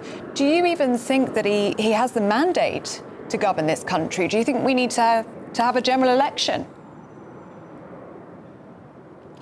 Well, I don't think we need an election now. We need to get on and do stuff.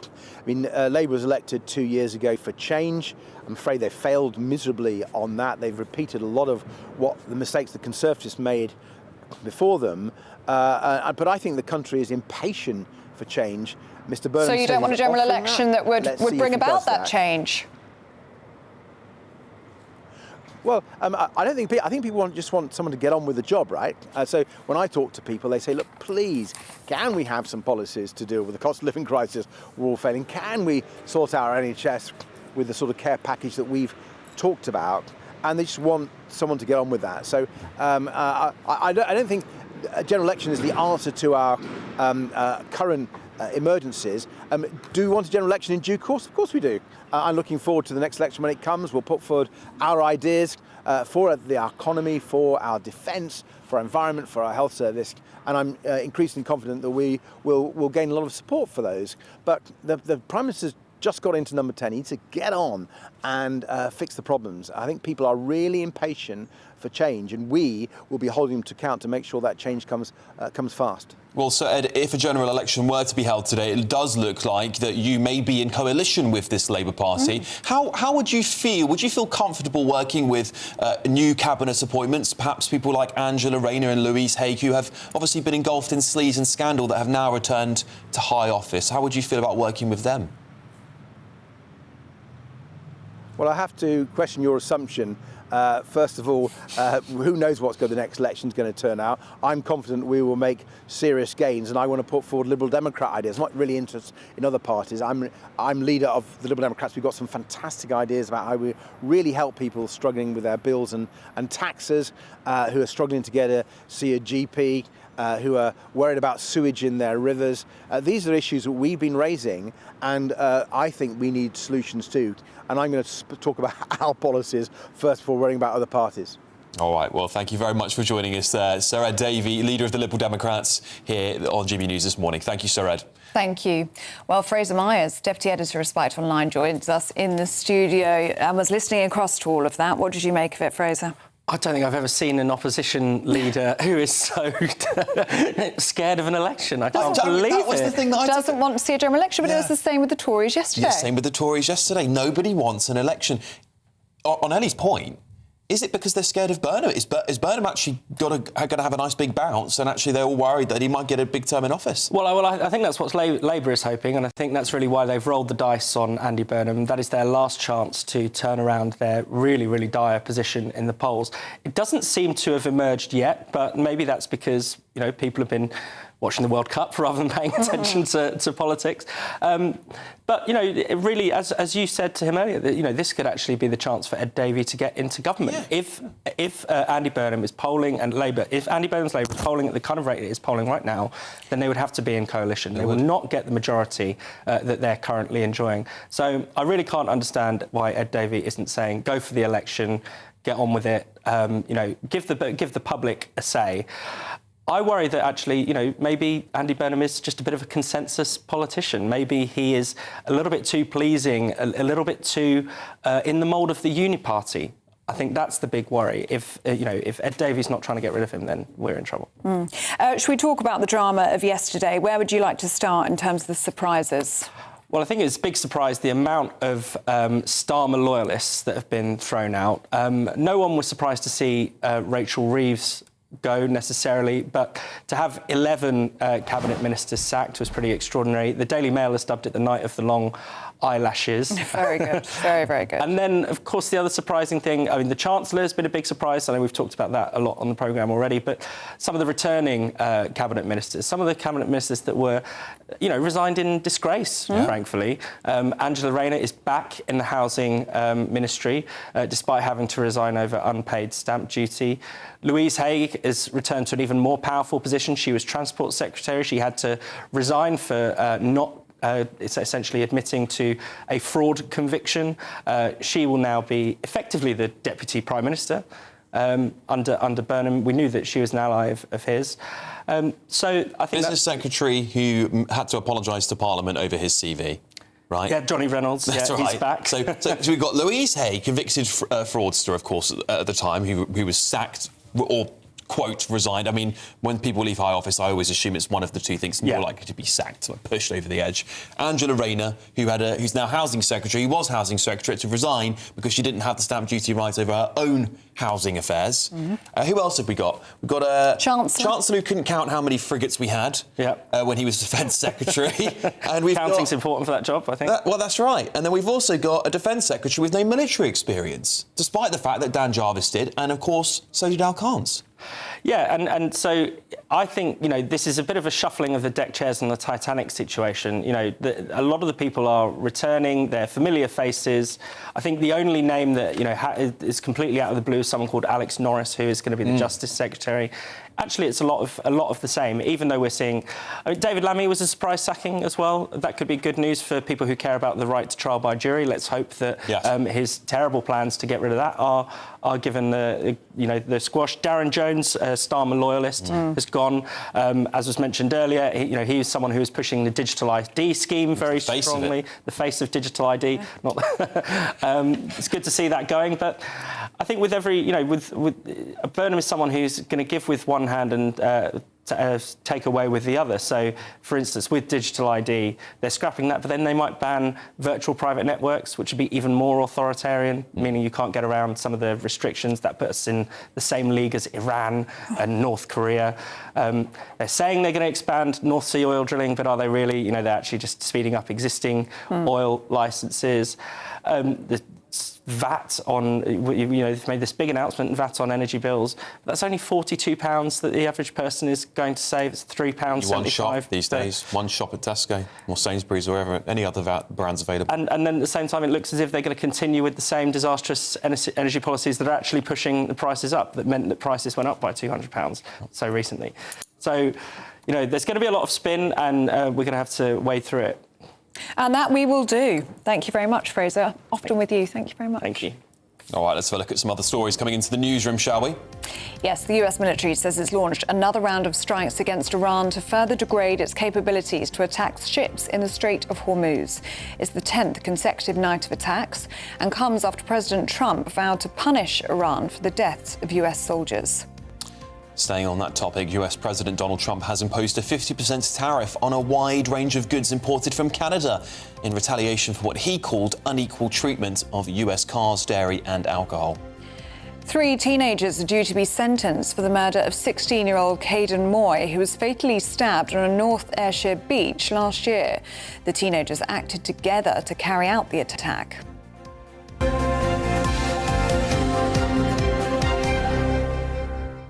All right, shall we have a quick look at your weather with Aidan McGivern?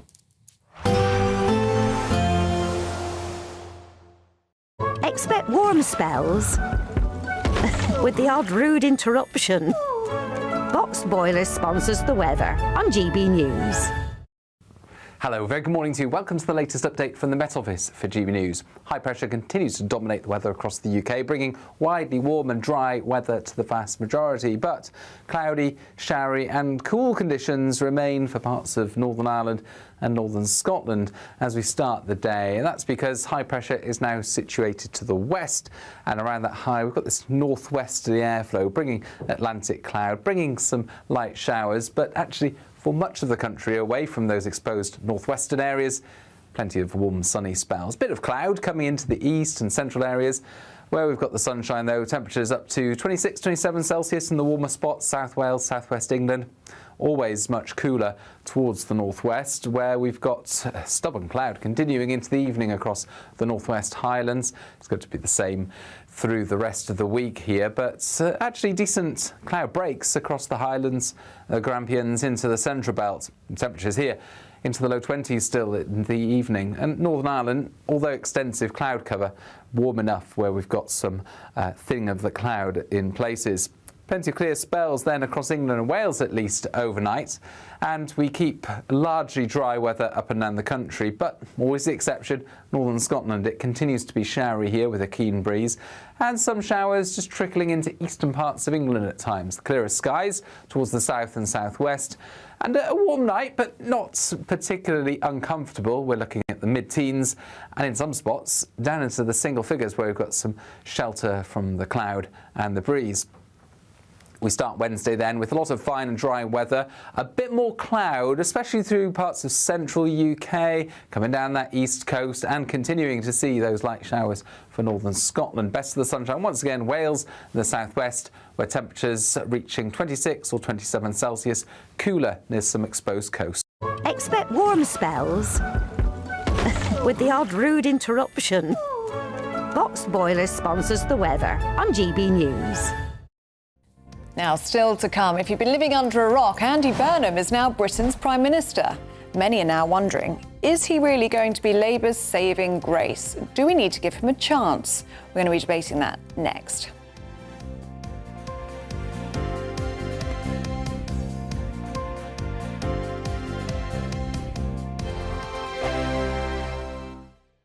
At GB News, we love to hear from you, our loyal community.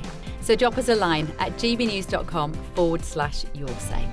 There you can talk to each other and also to the presenters live on air. gbnews.com/yoursay, because GB News is your channel, Britain's news channel.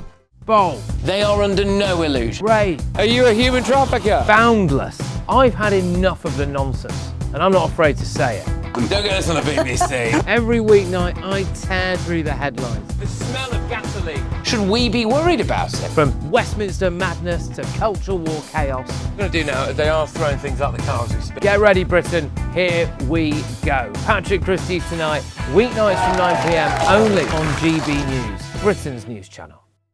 Britain deserves a newsroom that puts the facts and your voice first. Well, and that's what you get on GB News. Lively debates, lively conversation. And we're not afraid to hold power to account. And each other. So join me, Andrew Pearce. And me, Miriam Gates, for Britain's Newsroom, weekdays from 9:30 on GB News. Do you trust what you're being told? Good, because neither do I. Those are just facts. I'm Alex Armstrong, and on my show, we'll expose the spin. Well, I want to answer that because you didn't let me last time, because you always speak over me. The broken promises. To deny that is denying the truth. And the hypocrisy. We can allow. Stop. You think we can allow? Politics, policy, parliament. Nothing is off limits. No sugarcoating, no fear of offence, just the truth laid bare. Tune in every Saturday and Sunday at 9 p.m. for Alex Armstrong Tonight, only on GB News, Britain's news channel.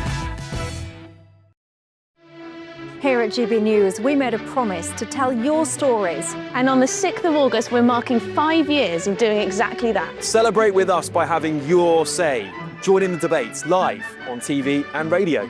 and meeting your favourite presenters across the country, from Leeds to Aberdeen, from Belfast to Barry Island. Plus, join me in Essex for our biggest live show of the year. Scan the QR code or visit gbnews.com/celebrate. Terms and conditions apply. Some people enjoy lazy Sunday mornings, but not me. What's the truth of the matter? So that's a very live question. Would you support him if he waters down these plans? Before the spin sets in, I'll be getting to the truth. This is personal. No soft questions, no easy answers. It's one thing if the state has rules in this country. It's another thing whether the police and others actually police them. Setting the agenda and holding those in power to account. You can't really blame her if the system is set up this way. You will not want to miss it, trust me. The Camilla Tominey Show, Sundays from 9:30, only on GB News.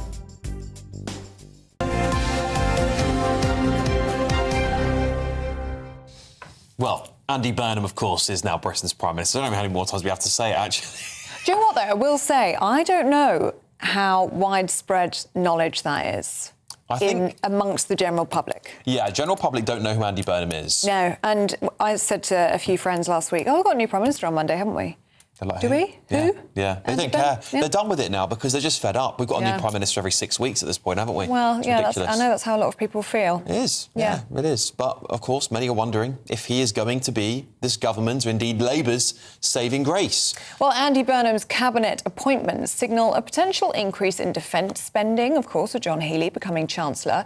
But could it also cause a potential rift with the White House over net zero, with Ed Miliband as Foreign Secretary? Yeah, maybe have to Zoom everywhere or get on his bike. Yeah. Someone even recommended he gets on a boat like Greta Thunberg this morning. Yes. So we are asking, though, should we give Burnham a chance? Joining us for this morning's debate, Labour writer and commentator Paul Richards and Ross Clark, journalist at The Spectator. Good morning, gentlemen. Paul, look, I'm going to start with you because, you know, we would talk about this a lot on my show over the last few months. We've had a little chat about Burnham. You might have come round to him now because I know before you were like, come on, though, let's keep Starmer in. But Burnham, of course, is the man now. Do we need to give him a chance, Paul? Well, I think it's our patriotic duty to give him a chance. You yourself just said people are fed up with all the chopping and the changing. And I think that's absolutely right. So we've got a Prime Minister now. He's obviously got bags of ideas. He's got a brand new team at the top. He's got a huge amount of support in the Parliamentary Labour Party. He's got a 5-point bounce in the polls. So the public seem to like the change as well. The sun is shining. We came third in the World Cup. All is well. And let's just get on with it. You know, what we don't want is gloomsters and cynics trying to tear it all down. What's patriotic about that? Ross Clark, let's bring you in at that point. What do you make? Do you think we need to give Andy Burnham a chance? No, I mean, if Andy Burnham's got bags of ideas, as Paul Richards was saying there, well, perhaps he'd like to put them in a manifesto and put them to the British people. I'm all for giving people a chance. I mean, if Andy Burnham had won a general election and, you know, by the sort of triumphalist march up Downing Street yesterday, he seemed to think he had done, well, yeah, critics like me would have to shut up for a while because the British public would have expressed their view, given him a vote of confidence. But of course, he hasn't won a general election. He's a substitute Prime Minister brought on in a desperate move in the second half. And, you know, he's talking about sort of, you know, the biggest changes to the economy in 40 years. I mean, if you're going to try and go down that line, change the economy, change, you know, the socio-economic structure of Britain, as he seems to want to do, the first thing you need is a mandate, and he does not have one. And that is going to come up over and over and over again until he does call a general election. And Paul, I mean, come on, if this were the Tories, right, and they had put in a bloke who was an MP 5 weeks ago, let's bear that in mind, and he got a mandate of 0.03%, you'd be saying general election now, wouldn't you, Paul? Come on. I think he's the most oven-ready Prime Minister we've had. I've heard that before. Isn't that what Boris Johnson said, Paul? Isn't that what Boris Johnson said about his Brexit deal? Since Attlee, I think. More experience than anyone in government at that level for 50 years, I would say. So he's certainly ready for the job. There's no suggestion of him being sort of untested, even though he's only been an MP for this particular seat for a few minutes. On the question of mandate, we all know, don't we? We have a parliamentary democracy. We don't elect our Prime Ministers at all. And if you want to have that system, there are plenty of other countries around the world where you can go and live and you can elect your head of state. But we don't do that. The King selects somebody who has the majority of the House of Commons in our parliamentary democracy. And that is what happened yesterday. Andy Burnham was asked to form a government because he has the majority within the Commons. And the King asked him to form a government, and Andy Burnham said yes. And a bit of flag waving in the way up to number 10 Downing Street was rather marvellous. I think it lifted the spirits a bit. I think it was rather nice to see all those happy, smiling people. And I just think, well, now we've got him in. He's already starting to make announcements that I think a lot of GB News viewers would approve of. He's scrapped ID cards. He's going to start drilling in the North Sea. We've got a cut in our electricity bills. He's not even had his Weetabix yet. OK, Ross, last word to you. Are you feeling the hope? Are you feeling the Burnham bounce? No, I mean, King Jong-un gets lots of smiling, happy faces. It doesn't recommend his government. No, here's a scenario. Look, new Prime Minister takes over mid-term, not by winning a general election. First thing announces is, to cut our energy bills, and then we sort of start to get loads of tax measures announced, out with a budget, not with the sort of approved budget approved by the Office of Budgetary Responsibility. Does that remind you of anything? Yeah, Liz Truss, that is what she came to power. Tories, her supporters thought it was great that she was going to reform the nation's economy without a mandate. Well, look how that ended. And I don't think there's any reason to think that Andy Burnham will be any more successful. All right, you two. Thanks for a hearty debate this morning. Paul Richards and Ross Clark, thanks very much for joining us. All right, look, lots of you writing in here. We will get to some of your views. But we don't have time right now because it is the great British giveaway. What are we giving away? Oh, 60 grand tax-free cash and your very own real gold bar. Worth over £5,000. You should know that off the top of your head by now. I do. I often end up saying it's free. That's and right. It's not free. No, it's not. But it is part of the prize. Anyway, here are all of the details that you need. We're celebrating a golden summer with your chance to win a real gold bar. That's right, a fine gold bullion bar worth over £5,000 could be yours. That's gold that you could keep, trade in, or gift to a loved one to secure their financial future. We're also going to make sure your finances are fabulous with £60,000 in tax-free cash that you can spend on anything you like. And because it's tax-free, every single penny of it will be yours. So don't miss out. For a chance to win £60,000 in tax-free cash and a real gold bar, text GOLD to 63225. One entry costs £2.50 plus one standard network rate message, or text BONUS to 63225. 5 entries cost £5 plus one standard network rate message. Go to gbnews.com/win. Entries start at £2.50. Call 0903 686 3232. Calls cost £2.50 plus your network access charge, or post your name and number to GB22 PO Box 8690 Derby DE1 9TT. UK only. Entrance must be 18 or over. Lines close at 4 p.m. on the 21st of August. This is a network giveaway. Entries will be pulled. Please check the closing time if listening or watching on demand. Good luck. Yes, good luck. Still to come, Aidan McGee's here with all your sports. Aidan. Yes, indeed. We will continue to look back on the life of the former England manager Kevin Keegan, who's died at the age of 75. That's after the break.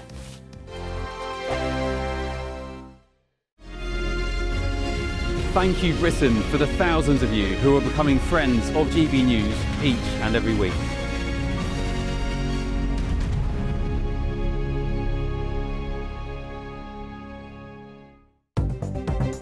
Good morning. This is the latest AI travel news from gbnews.com. There is a collision on the M25 anti-clockwise between junctions 2 and 1A in Darenth, with one lane closed. The A11 is closed after the A134 in Thetford. The M6 northbound between junctions 25 and 26 in Wigan is closed due to an emergency incident. North of the border, the M8 is restricted in both directions between junctions 16 and 18 due to essential bridge repair works, causing delays. And on the trains, East Midlands Railway has a reduced service, and Great Western Railway has no trains between Newton Abbot and Paignton, with disruption between Salisbury and Romsey. For more travel news, go to gbnews.com. Britain is not just a geographical expression. We are a people bound together by history and culture that are distinctively British. Join me to celebrate our music, theatre, artworks and literature, which we can explore and enjoy together. Everybody's welcome. Sunday with Michael Costello. Every Sunday at 11 a.m. on GB News, the People's Channel, Britain's news channel. From the school run to the home run, watch a new show for all of Britain. He can say whatever he wants. A straight talking show where all voices are heard. And, you know, when are we going to stop talking about smashing the gangs and actually do it? With the stories that matter from every part of our country. There's a bit of a crash landing there for your Chancellor. Bold, fearless and standing up for you. That's me, Martin Daubney, 3 p.m. till 6 p.m, weekdays, here only on GB News. The People's Channel, Britain's news channel. Exciting news. Every Friday, my Patrick Christie's Tonight Show is going to have a twist to it. We're welcoming some special guests. You. That's right, on Fridays I'm going to be doing my show in front of a live studio audience because this show is about you and what you have to say. It's going to be the same big debates, same big topics, same big opinions, but every Friday night at 9 p.m. you are invited to come on down to Patrick Christie's Tonight to be a part of the action. Only on GB News, the People's Channel, Britain's news channel.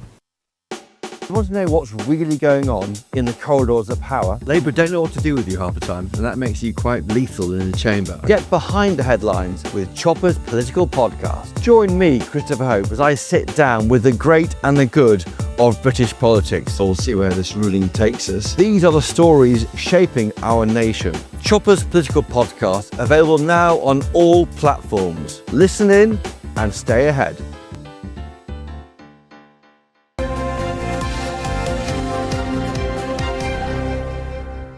Welcome back, everybody. We're now joined by Reform UK Party Chairman Lee Anderson. Good morning, Mr. Anderson. Thanks for joining us today. A few Labour, well, let's say opponents yesterday said you'd be shaking in your boots hearing Andy Burnham's speech outside Downing Street. What's your response to that, mate? Well, I think, to be honest, guys, good morning, by the way, it's the same old people. All it's done, it's a shuffle. We just shuffled the same old faces around. Some of those faces have been around that place for donkey's years, and that's all it is. It's the same people. It's a bit like having a failing football team, guys, and all you do is just swap the positions of the players. So I don't really recognise any new places in the odd one, to be honest. But like I said to you yesterday, the problem that Andy Burnham's got is he may set off with good intentions, but he's got the same 400 backbench MPs behind him. And if they don't want him to do something, he won't be allowed to do it. There were some surprises, though, yesterday, weren't there? Especially John Healey as Chancellor. Do you think that this is a sign that the Labour Party is going to take defence spending seriously and invest more in our armed forces? Well, let's hope so. I think John's a decent guy. He is one of the decent ones, to be honest, John. I think he's a fair-minded man. Let's see how he goes. But I think one of the best bit of news yesterday was putting Ed Miliband, getting rid of him as Energy Secretary and putting him on an aeroplane, let him buzz around the world, burning those beautiful fossil fuels and let him go finger-wagging and dictating to some of these superpowers around the globe. See how he copes with that. But that's good news, getting rid of him. Well, you say that, but then Miata Fahnbulleh is his replacement as Energy Secretary, and she's just as passionate as net zero as he was. Well, she says she is. And I've seen her at the dispatch box, and to be honest, she's very good at speaking at the dispatch box. Whether she actually believes in what she says, I don't know. That remains to be seen. But it needed a shuffle. It needed to get rid of Miliband. He's crippling businesses. But we're hearing rumours now that Andy Burnham's going to carry on with the ban on new licences. That's going to cripple industries in this country, and it's going to affect the amount of revenue that the Treasury gets in. So John Healey will be scratching his head this morning, looking for that extra money for defence, but wondering where that money is going to come from. And I think we all know, guys, where that money is going to come from. It's going to come from the hard-working British taxpayer in the form of taxes. Talking about more money, Mr. Anderson, as well, 850 million quid to cut VAT on energy bills. What's your reaction to that? Good news? That's great news. I mean, that is a reform UK policy. I mean, we were bleating on about this months and months and months ago. It should go further, though. Look at the green levies on energy bills as well, and we can easily pay for this stuff. This net zero madness, which, by the way, the Tory government started, and the Labour government have carried on, is crippling industries. It's killing households. You know, we try to make people's energy bills cheaper in this country by subsidies or by grants or whatever, or by pushing these heat pumps and stuff like that. The way we make energy cheaper in this country is to produce more energy. It's that simple. What do you make of two ministers previously engulfed in sleaze, so Angela Rayner and Louise Haigh, back in Cabinet? Do you think it's appropriate that rule breakers have been appointed to these roles? Well, isn't it funny? I don't know what the British public will be thinking this morning, guys. You know, you've got somebody in charge of ethics and propriety who's a convicted fraudster. And then you've got somebody in charge of housing who didn't even know which house belonged to her. I mean, it's incredible. I mean, it's a bit rich. I don't know why Andy Burnham's... Well, I do know why Andy Burnham's done this. He's done it to appease a certain wing of his party. But we'll see how it plays out, you know, over the coming months. As I said yesterday on your show, I don't think his honeymoon period will last very long. Once we have the autumn statement, the budget, you know, when people realise that they're going to be a lot worse off due to this awful government, and then the bubble will burst. Final one here for you. Front page of The Guardian here. Mr. Anderson, Burnham arrives as PM with promise to bring back hope. What do you make of that? Is he bringing back hope? What? Alex, what have I told you about reading The Guardian? He's trying to wind you up now. Here's one. That's it. Chuck it in the bin, mate, and get a grip, and I'll be having words when I see you. From UK Party Chairman Lee Anderson, thank you very much for joining us this morning. You had to get that one in, didn't you? Yeah, absolutely. I'll read him the next headline when I see him as well. Let's... I mean, look, I think the consensus is there's some good things. For a bit of balance here, there's some good things about this cabinet reshuffle. Yeah, he's a fan of John Healey. John Healey. Thinks that was a good appointment. And so did Ed Davey, to be fair. The VAT tax cut has been welcomed as well today. So, look, he's not got off to the worst start. Let's not forget that Keir Starmer started off by... Cutting winter fuel allowance, right? So whilst I do push back and say to some of the Labour commentators this is a fresh cabinet, it's not a fresh cabinet, is it? It's not a fresh cabinet. It's the same faces doing different things, but let's see how well Andy Burnham gets on. Anyway. And lots of you actually are welcoming this VAT cut on energy bills. Lots of you saying this is a good start. So keep those views coming in.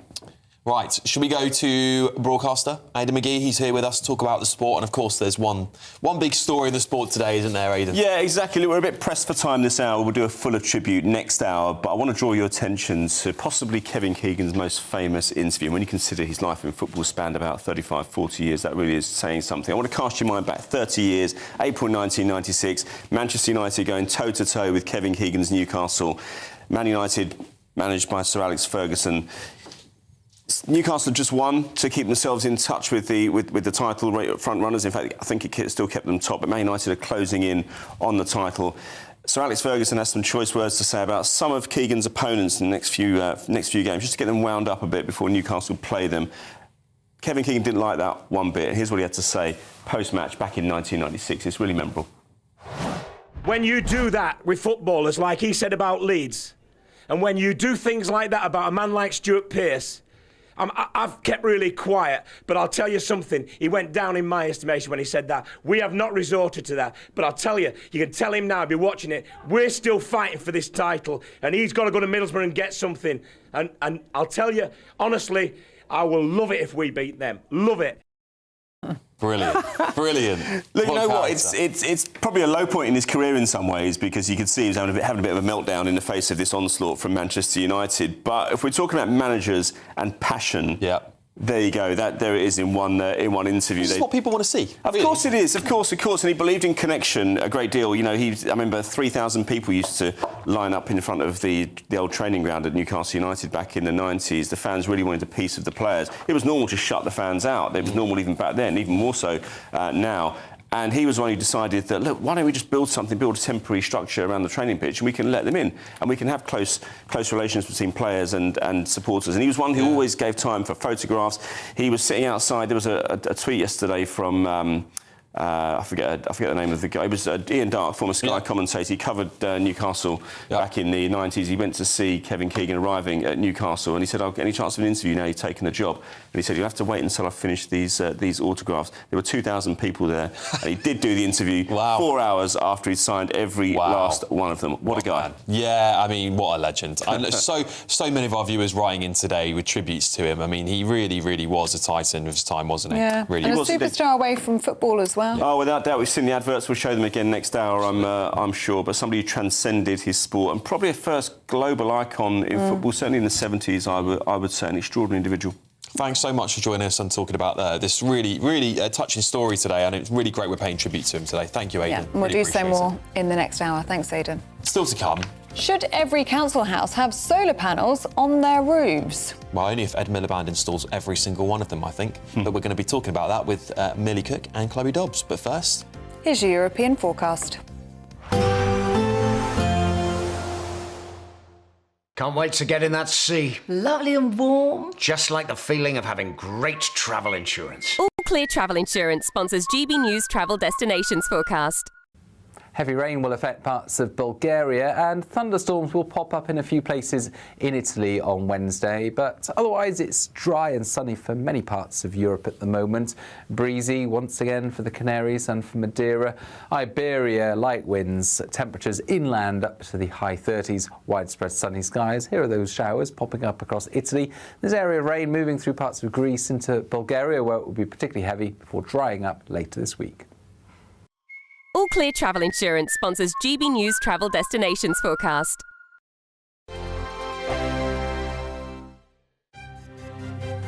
GB News Breakfast. Every day from 6 a.m. Olympian Sharon Davies.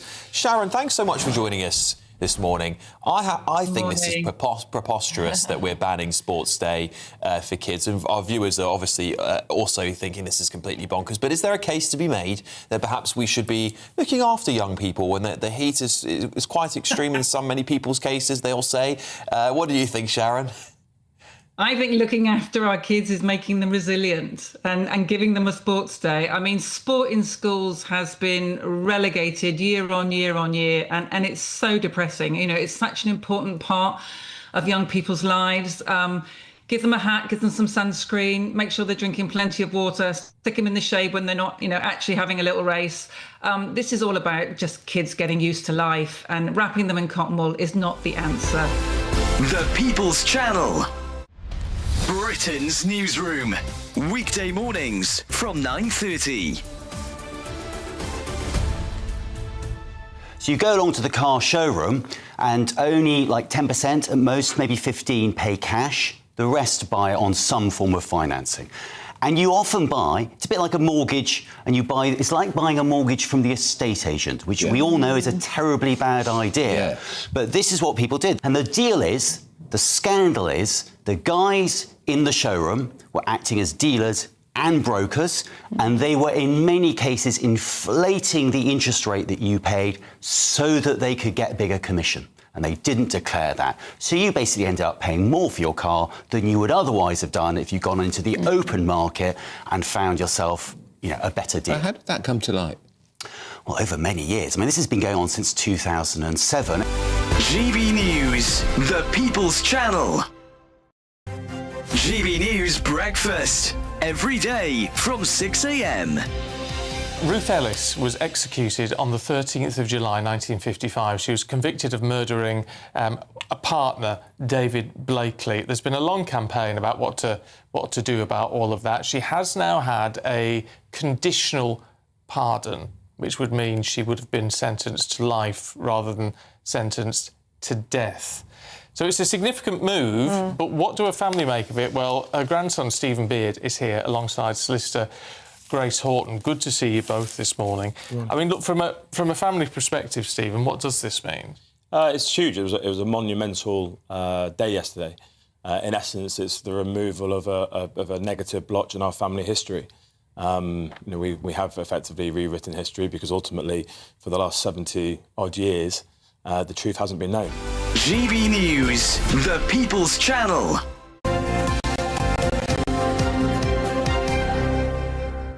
Welcome back. It's 7:46. Just want to bring you this breaking line that we've got coming into the newsroom. A Russian warship has carried out a live-fire military exercise around 40 nautical miles off the UK coast. The vessel, which was being shadowed by a Royal Navy ship, carried out this manoeuvre south of Plymouth on Monday. Yes, the Royal Navy monitored the exercise and is continuing to track the vessel's activity closely, an MOD spokesman said. The Russian frigate, which I can't pronounce the name of, was also being monitored by a French military aircraft which made radio contact with the warship, asking it to clarify its intentions. There's another example, isn't it, of increased Russian naval activity near UK waters in recent months. Let's get some reaction to all of this, shall we, with Chloe Dobbs and Millie Cook, who are here with us this morning. Millie, what's your response to this breaking news?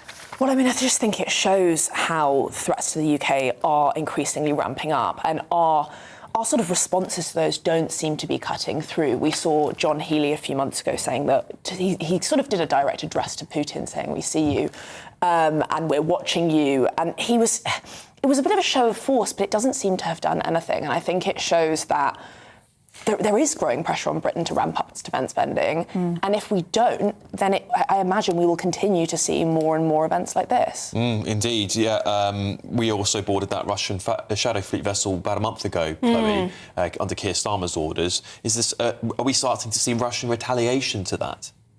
Yeah, look, I think that this is concerning, and that might be retaliation to us boarding that ship. They may believe that it was unwarranted, the way that they just invaded and took over the place.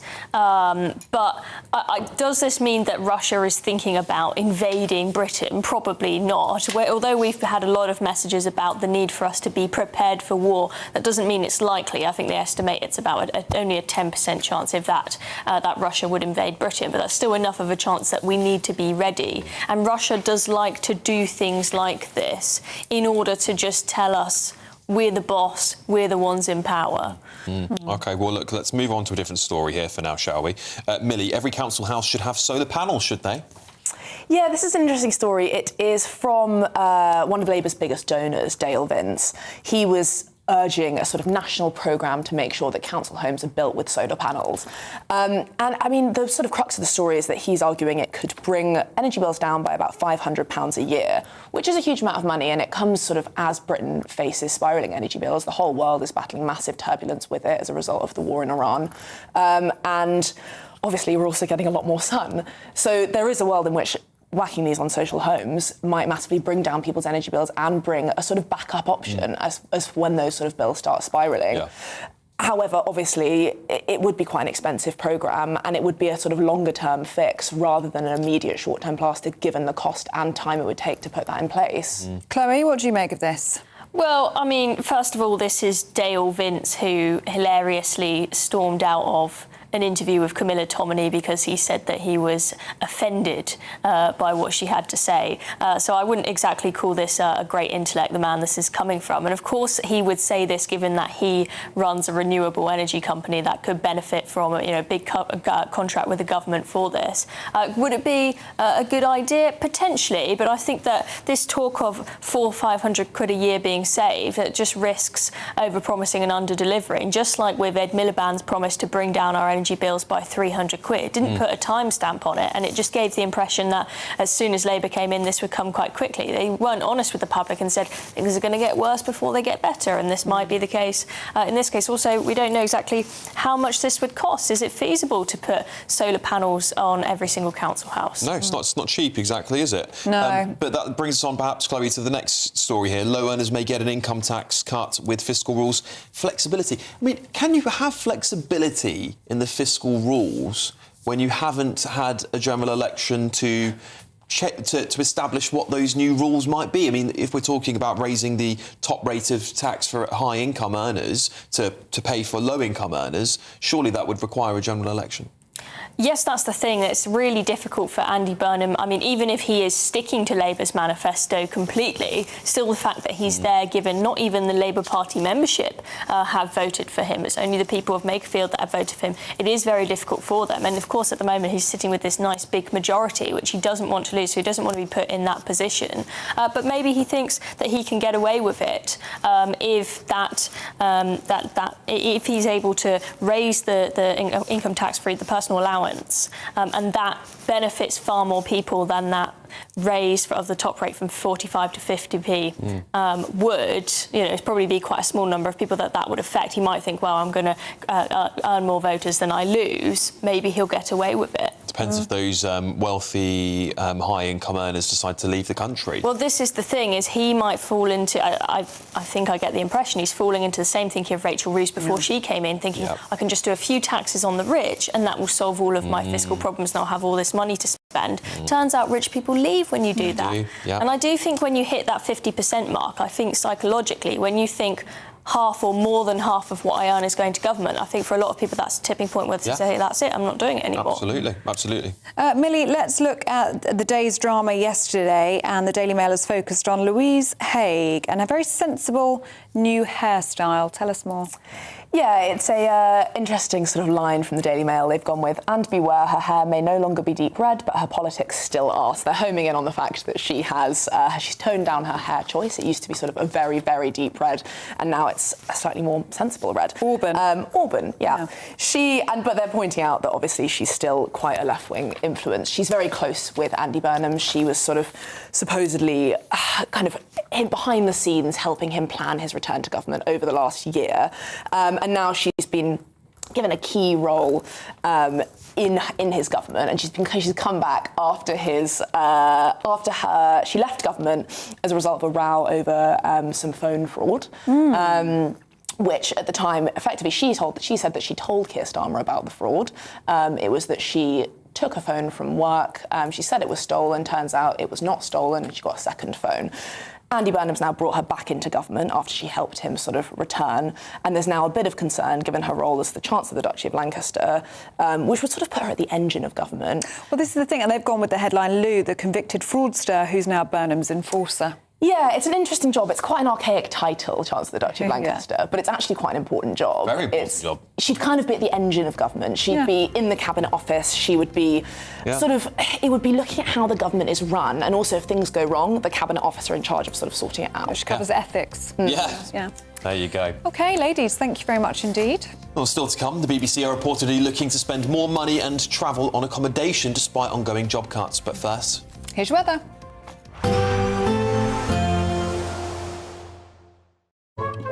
Today's outlook: cool, calm and completely horizontal. Boxed Aircon sponsors the weather on GB News.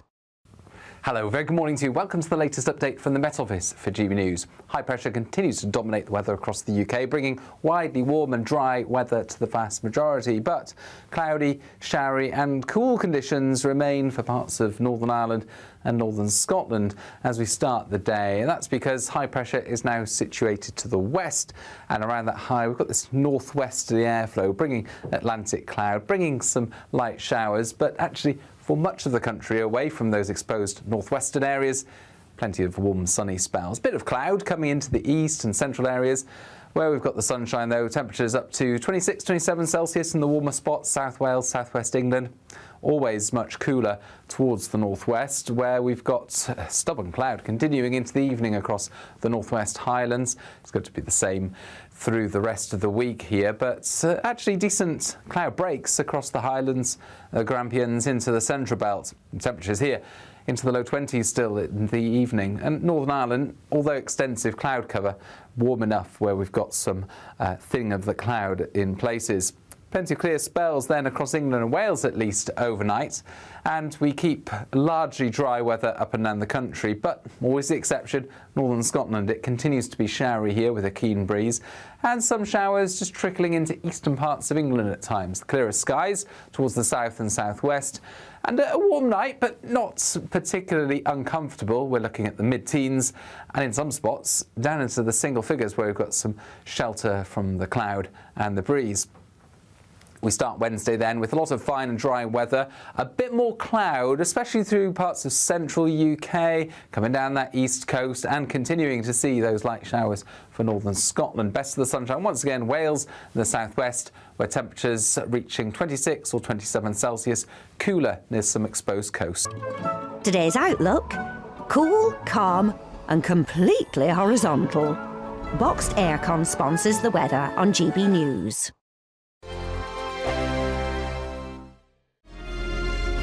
Thank you, Britain, for making GB News Radio such a huge success.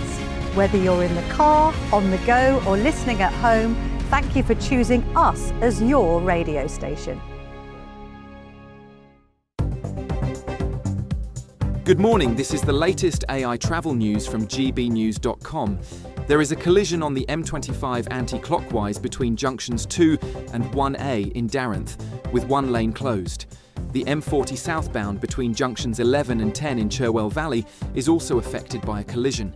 The A11 is closed after the A134 in Thetford. The A5 is closed after the A453. In Scotland, the A83 is restricted in both directions at Loughnell Street in Loch Gilphead due to emergency roadworks. And on the trains, cross-country services are not running between Newton Abbot and Paignton. For more travel news, go to gbnews.com. We're celebrating a golden summer with your chance to win a real gold bar. That's right, a fine gold bullion bar worth over £5,000 could be yours. We're also going to make sure your finances are fabulous with £60,000 in tax-free cash. For a chance to win, text GOLD to 63225. One entry costs £2.50 plus one standard network rate message. Or text BONUS to 63225. 5 entries cost £5 plus one standard network rate message. Go to gbnews.com/win. Entries start at £2.50. Call 0903 686 3232. Calls cost £2.50 plus your network access charge. Or post your name and number to GB22 PO Box 8690 Derby DE1 9TT. UK only. Entrance must be 18 or over. Lines close at 4 p.m. on the 21st of August. This is a network giveaway. Entries will be pooled. Please check the closing time if listening or watching on demand. Good luck. At the stroke of midnight, the news doesn't stop, and neither do we. Day in, day out. Forget stuffy late night TV shows. We're giving you a front row ticket to the centre of the political universe. Because breaking news doesn't wait for the morning. And neither do we. Join us for one of the most controversial and volatile times of politics in human history. A very big story. Big story over here. You won't get this anywhere else. The Late Show live at midnight, every night. Only on GB News. Bold. They are under no illusion. Ray. Are you a human trafficker? Boundless. I've had enough of the nonsense, and I'm not afraid to say it. Don't get this on the BBC. Every weeknight, I tear through the headlines. The smell of gasoline. Should we be worried about it? From Westminster madness to cultural war chaos. What I'm going to do now is they are throwing things out the car as we speak. Get ready, Britain. Here we go. Patrick Christie's tonight, weeknights from 9 p.m. only on GB News, Britain's news channel.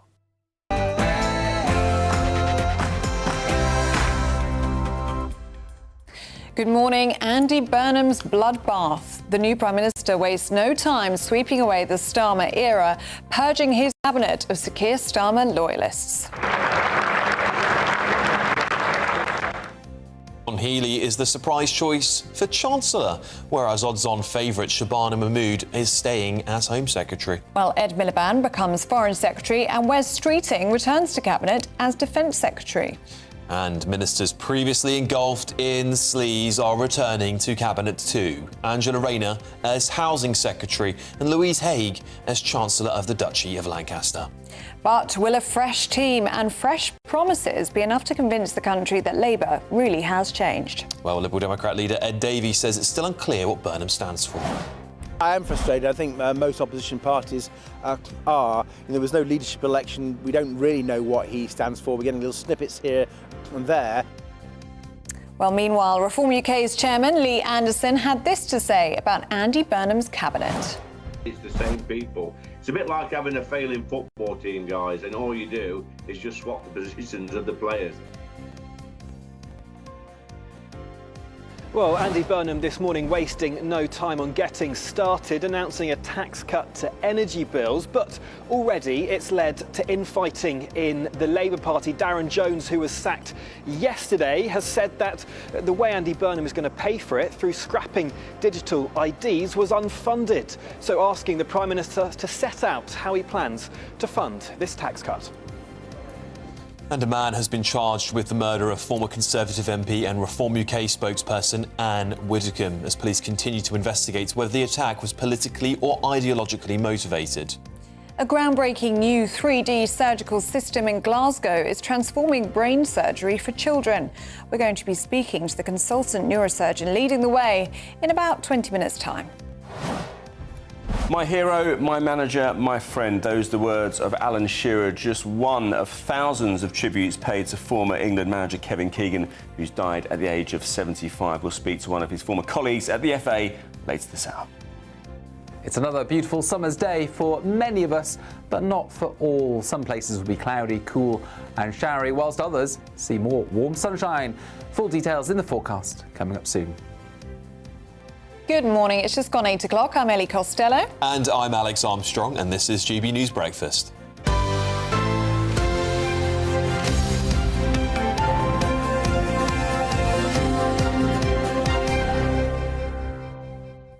The new Prime Minister, Andy Burnham, has unveiled his cabinet in a brutal purge that he hopes will bring the biggest change to British politics in 40 years. We will make this moment a circuit breaker for Britain, bringing forward the biggest changes in the last 40 years. A new political model and a new economic model.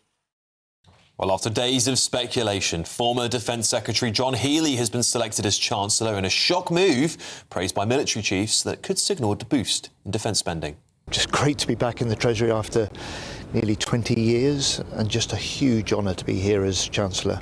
Andy Burnham and I have known each other a long time. We've worked together over many years and talked together in recent weeks.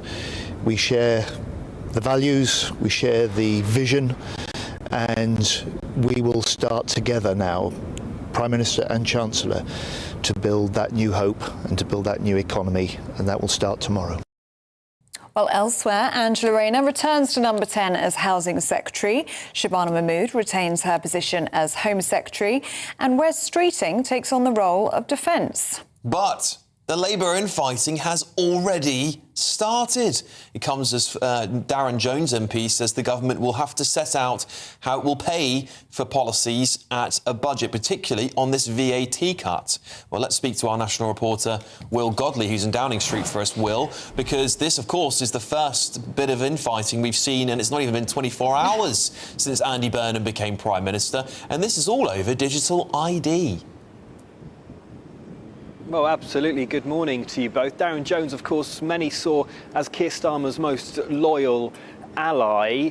He was sacked by Andy Burnham yesterday, and he's taken to X today, urging Andy Burnham to outline how he's going to fund these policies. Of course, Andy Burnham, being a new Prime Minister, wants to introduce some new policies to help him get his agenda for Britain. And this new policy announced this morning is announcing a tax cut to energy bills, taking VAT on electricity bills from 5% to 0. That's implemented from the 1st of October, and it's thought it will save families around £45. But this will cost over the year £850 million. And the government had said they will pay for it through scrapping this digital ID scheme. Now, that was going to cost £1.8 billion over 3 years, so they were going to take some of that money to pay for this tax cut. But Darren Jones, taking to Twitter, or X as it's now called, has said good news that VAT will be cut on electricity bills. It's a simple way for families to save a few quid and mechanically helps to keep inflation that little bit lower. But he went on to say the digital ID programme was unfunded, and so he said the government will have to set out how it will pay for its new policies at the budget. So is that something Andy Burnham wasn't aware of? Did he not realise that this digital ID scheme wasn't funded? Is he learning for the first time now by reading Darren Jones's X posts? Or is this something that is just another unfunded policy? And will the new Chancellor, John Healey, have to find some more money to pay for this? Will Godley there for us outside Downing Street. Thank you very much indeed. Well, now we're joined by Shadow Defence Secretary James Cartledge. Thank you very much for joining us this morning, Mr Cartledge. We do appreciate it. Now, look, let's start with your response to this VAT cut today, because, of course, it's already causing controversy, not just, of course, as to where the money's coming from, but within Labour itself. Darren Jones, a former cabinet member, now basically throwing the gauntlet down to Andy Burnham to say, how on earth are you going to pay for this? Well, look, I think you've absolutely nailed it here. This is an absolutely critical question. You know, you will know from your viewers, as I know from my constituents, that the cost of living is a massive issue today. And so, of course, you know, we've had this new policy, cutting VAT on electricity bills. You'd think that's a very positive measure.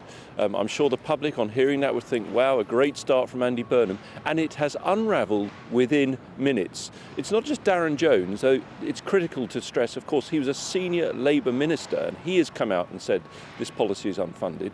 If you look at a document produced by the OBR in November 2025, I doubt many people will have read it, but it's the Economic and Fiscal Outlook, very detailed document. In there, it very specifically states no specific savings have been found to fund the policy. In other words, by saying they're going to use digital ID to fund energy cuts, this tax cut on energy bills, they're using a policy that itself was unfunded, and very explicitly so. So this is, I think this is extremely concerning. You've got a new Prime Minister who stood on the steps of Downing Street promising a new economic model, and his first policy has unravelled within minutes.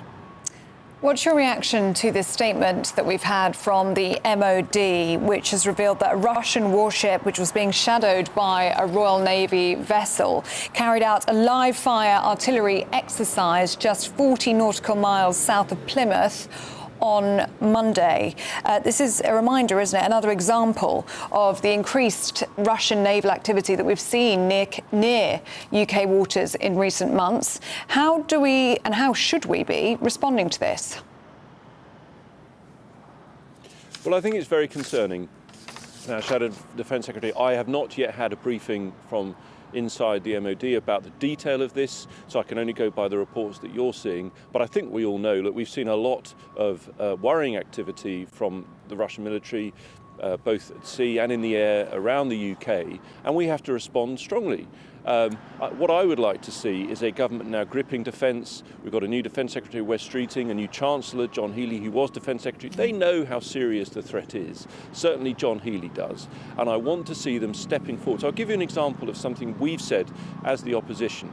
Your viewers will know how strongly we feel about the Chagos deal that the government negotiated. We think it's done and dusted, but the key thing is there were hundreds of millions of pounds that were going to be given to Mauritius in this Parliament, which at the moment the government are still budgeting to do that. We think, given the deal is dead, they should transfer that cash to spending on the Royal Navy and accelerating the build of the 13 brilliant frigates we ordered in government. They're being manufactured in Scotland right now.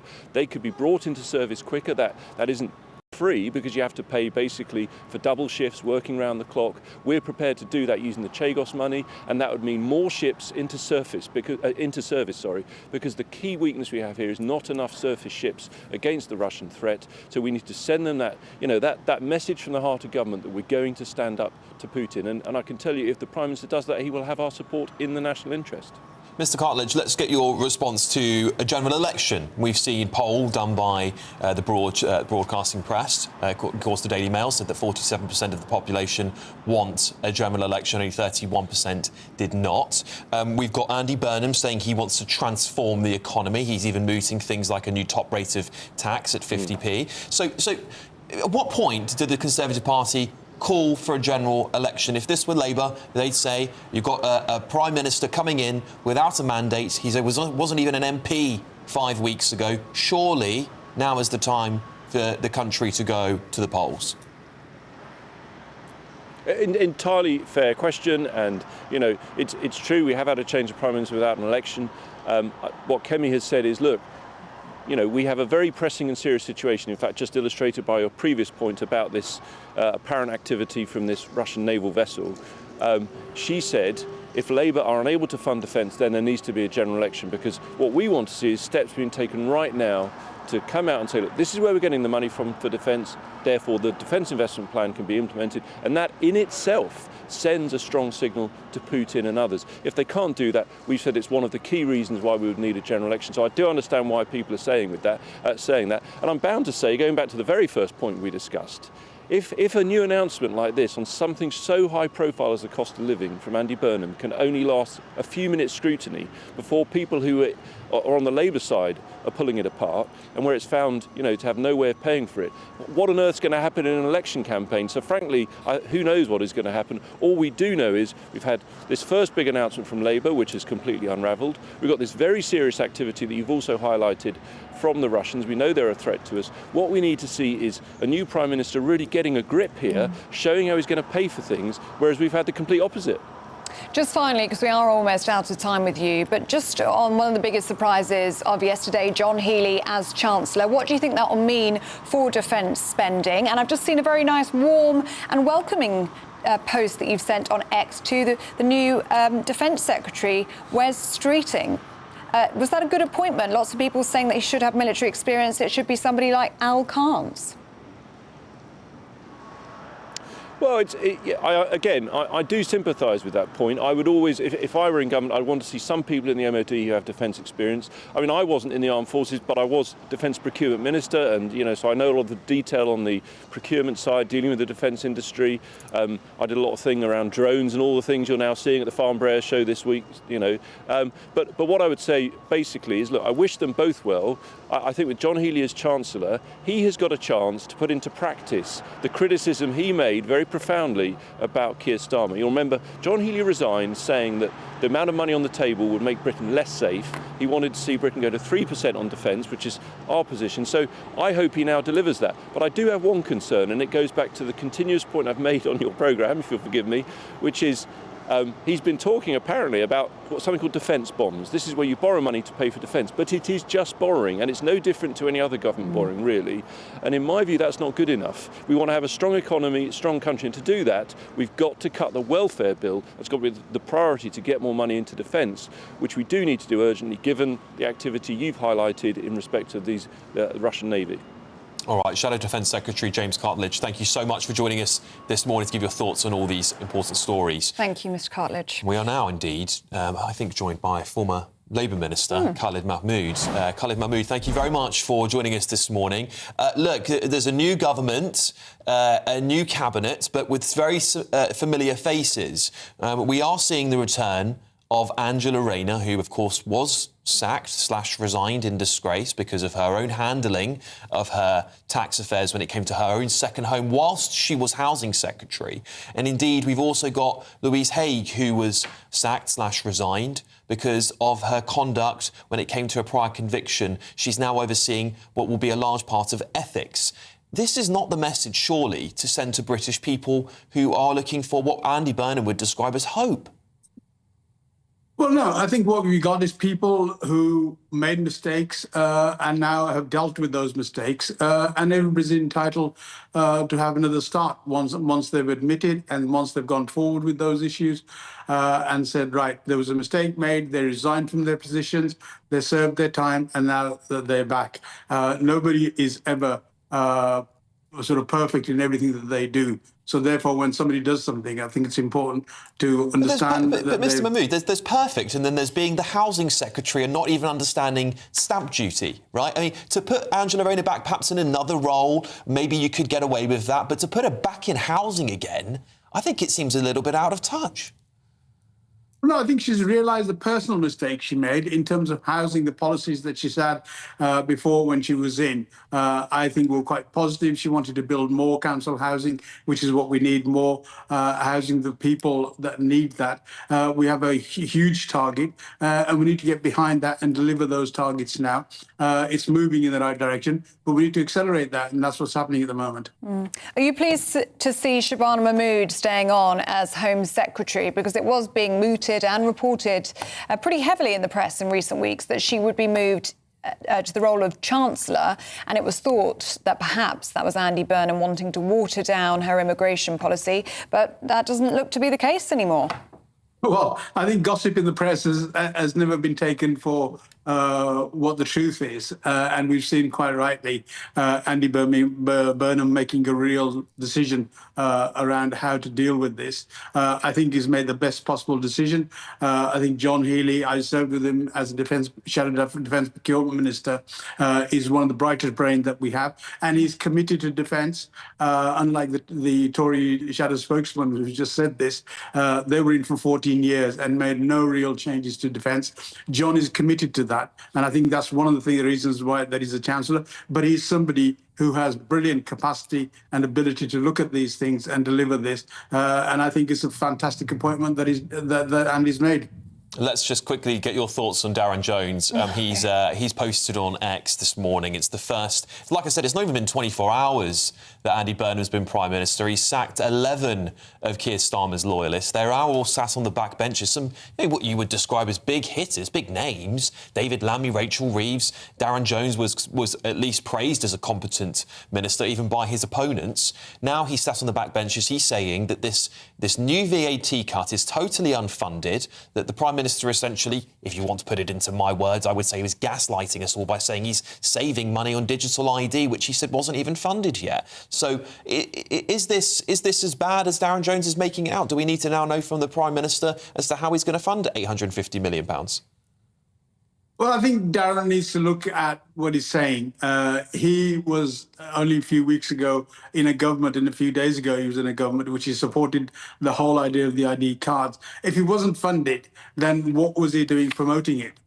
He's been on countless TV stations doing that. Yep. So I think it's just a bit of an issue of egos perhaps being slightly hurt. We just need to move on from that and not to bother with those things. So he's throwing his toys out the pram. There we go.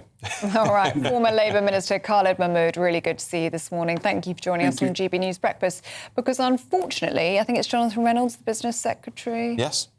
Doing the rounds today? Doing the rounds today. Doesn't have time to speak to GB News. Doesn't want to talk to you viewers at home, which, of course, we have a massive contingent of people up and down this country, particularly in the north. Particularly in the north. Supposedly, the King of the North is in the front door of Number 10, but his ministers, his secretaries of state, don't want to hear from you, or don't want to have questions put by you, which we always do here on GB News, to them, which I think might say a lot about how this government's got started. A shame on them for not turning up today. Second time in a couple of weeks. There we go. But hopefully this new cabinet will be willing to come on to GB News and answer questions and speak to you. And we hope that we're looking at the list today thinking, who's going to be willing to come on GB News? And we hope lots of them will. And, of course, they're welcome any time to come and join us. So that invite. And also to Andy Burnham himself.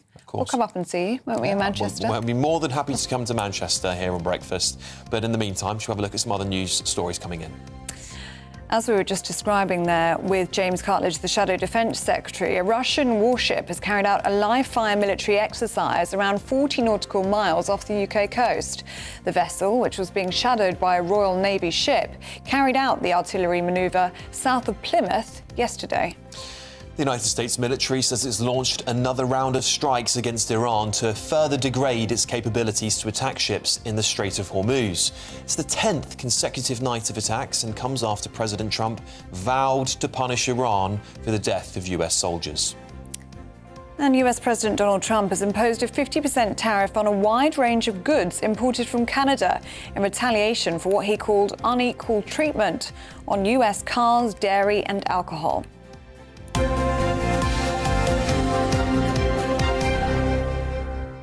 Just want to bring you this post on X from the former Defence Secretary Ben Wallace. This is the Tory ex-Secretary of State for Defence. He says removing Dan Jarvis, who's been Defence Secretary for, about 6 weeks now? Yeah. Removing Dan Jarvis to find a spot for Wes Streeting shows a contempt for defence at a time when they need somebody who's continuous and someone who understands the new way of warfare and the men and women of the armed forces. Yeah, well, Al Khan's, I know, is very popular amongst ex-servicemen and serving servicemen. I've spoken to many of them myself. And also, John Healey would have been a good defence minister.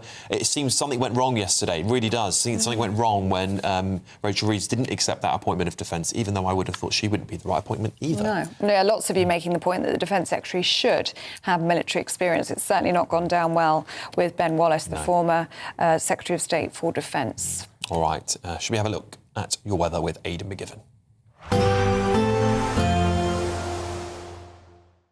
Expect warm spells with the odd rude interruption.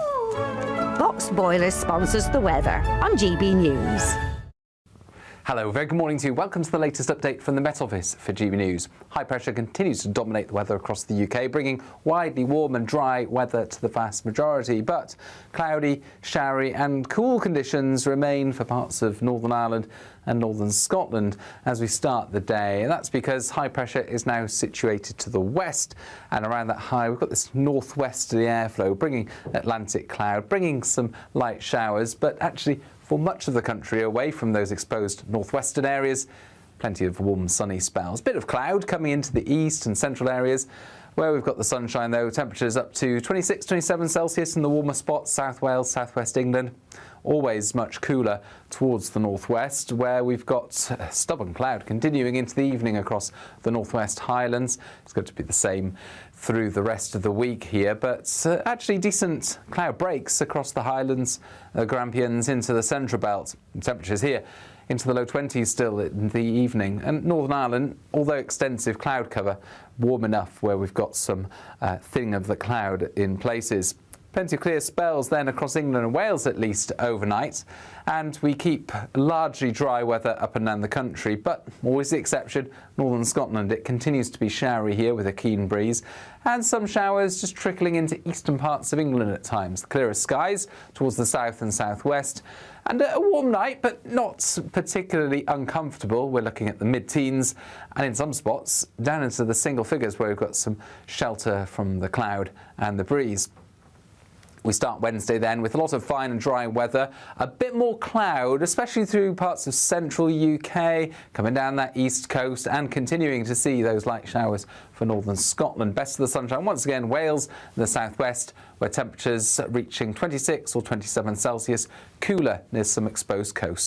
Expect warm spells with the odd rude interruption. Box Boilers sponsors the weather on GB News. All right, still to come.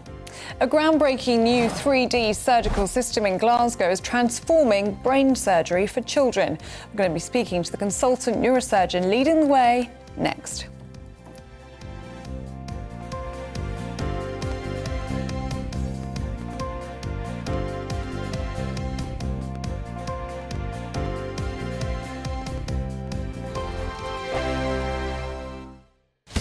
Breaking news, live updates, stories that matter. From the heart of the GB newsroom to every corner of Britain, with our team of dedicated journalists across the UK. GB News bulletins are there to deliver the latest news that matters to you. Bulletins on GB News, the People's Channel, Britain's news channel. Exciting news. Every Friday, my Patrick Christie's Tonight Show is going to have a twist to it. We're welcoming some special guests. You. That's right, on Fridays I'm going to be doing my show in front of a live studio audience, because this show is about you and what you have to say. It's going to be the same big debates, same big topics, same big opinions, but every Friday night at 9 p.m. you are invited to come on down to Patrick Christie's Tonight to be a part of the action. Only on GB News, the People's Channel, Britain's news channel. Here at GB News, we made a promise to tell your stories. And on the 6th of August, we're marking 5 years of doing exactly that. Celebrate with us by having your say. Join in the debates live on TV and radio. And meeting your favourite presenters across the country, from Leeds to Aberdeen, from Belfast to Barry Island. Plus, join me in Essex for our biggest live show of the year. Scan the QR code or visit gbnews.com/celebrate. Terms and conditions apply. From the school run to the home run, watch a new show for all of Britain. He can say whatever he wants. A straight-talking show where all voices are heard. And, you know, when are we going to stop talking about smashing the gangs and actually do it? With the stories that matter from every part of our country. There's a bit of a crash landing there for your Chancellor. Bold, fearless and standing up for you. That's me, Martin Daubney, 3 p.m. till 6 p.m, weekdays, here only on GB News. The People's Channel, Britain's news channel. Do you trust what you're being told? Good, because neither do I.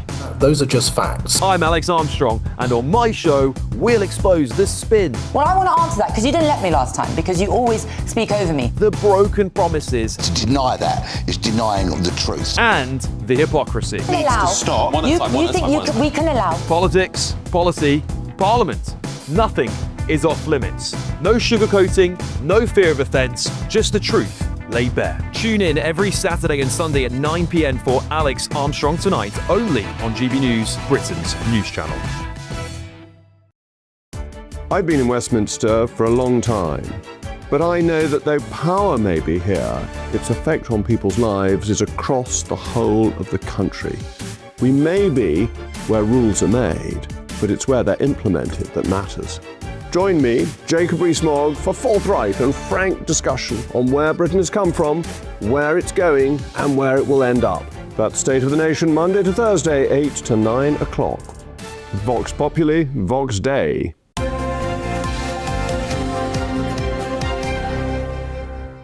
Well, the Royal Hospital for Children in Glasgow is set to be a first in Scotland to use new revolutionary machinery for complex brain surgery. Yes, a teenage boy was recently one of the first patients to have surgery on a brain tumour using 3D printed technology. And his father has told the Telegraph newspaper that the results are remarkable. Well, the technology allows surgeons to work upright in a heads-up position compared to the traditional heads-down position, reportedly optimising workflow. Well, let's speak now to Mr Roddy O'Kane, a consultant neurosurgeon at NHS Greater Glasgow and Clyde, who joins us now. Very good to see you this morning, Mr Roddy O'Kane. Should we talk about this new technology? How's it different to what you were doing before? So traditionally, we would use operating microscopes, which has sort of been the convention in neurosurgery, get you magnification and lighting up. But that means that you're sort of held to two eyepieces on the machine itself. So, you know, wherever the microscope moves, you move. The new exoscope is just like a small camera that sits above you. You wear glasses that give you 3D view, and the maneuverability of that is much better, getting around tight angles and down those tight surgical corridors that are very, very difficult to do, and also require sort of ergonomically you to move with the thing, whereas now I don't have to. I suppose I'm not aging my spine as much using this technology. And of course, this sort of stuff is incredible. It changes how you do your work. Do you hope that this sort of thing will be invested in more widely? 3D printing is a very new technology. Of course, the NHS isn't known for bringing new technologies on quickly across the board, but how could this help transform surgery across the country? Well, we've been using this for probably about a year now. Our operating microscope had sort of come to its time, like a car that just needs renewed. And at the time, we managed to borrow this product just to see how we thought. And my four other colleagues, we all universally endorsed it and said this is a much better way to deal with the surgery. It also allows the entire theatre team that all staff can see on the 3D, the vision of what's going on. So it's educational and informative for everybody involved. Like everything, technology is expensive, and everything we do relies on technology to improve what we're doing. But I'm glad we got resourced, thankfully, from our management and the hospital that we advocated for it, and they understood. And thankfully, we're one of the first paediatric neurosurgical units to endorse it and bring it in. Can you tell us about one of the first patients that you actually performed this surgery on with this new technology? This is Toby Pert, and his parents are so grateful to you, and they name you personally in their newspaper article, saying thank you so much to you and your team for caring for him. Tell us a bit more about him. Yes, so Toby had come down having experienced some neurological symptoms, and the scan had revealed a tumour, but it was in quite a deep and dangerous part of the brain to operate on. And with this new, the exoscope, we were able to, successfully navigate around very important blood vessels and remove it. All these operations, they do cause sort of temporary weakness, but he has fully recovered. And of course, the machine's good. The team's good, but the real hero here is Toby. He's had to endure this surgery and has come through it, and is making, remarkable progress post-op. And of course, you said this results in better outcomes for patients as well. So this could transform and save lives ultimately. Undoubtedly, of course it is. Neurosurgery gets better not because I get clever. It gets better because technology advances, and that's about getting used to that equipment on board and getting it into the NHS. Well, Mr. Roddy O'Kane, it's incredible work that you do. Thank you so much for everything that you do to save children's lives. Consultant neurosurgeon at the Royal Glasgow. It's been really good to speak to you this morning. Thank you. Thank you so much. Really do appreciate it. And keep up that good work indeed. Yeah. Now, look, if you're travelling to work or school, we've got a traffic and travel update for you. Don't forget, you can stay with us on digital and radio too.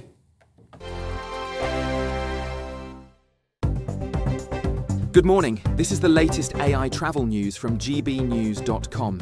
There is a collision on the M25 anti-clockwise between junctions 2 and 1A near Durrenth, causing lane closures. The M40 southbound between junctions 11 and 10 in Cherwell Valley is affected by a collision. The M27 westbound at junction 8 in Bursleden has lane closures. The A5 is closed after the A453. In Scotland, the M8 eastbound and westbound between junctions 16 and 18 is restricted due to bridge repair works, with delays expected. And on the trains, cross-country services have no trains between Newton Abbot and Paignton. For more travel news, go to gbnews.com.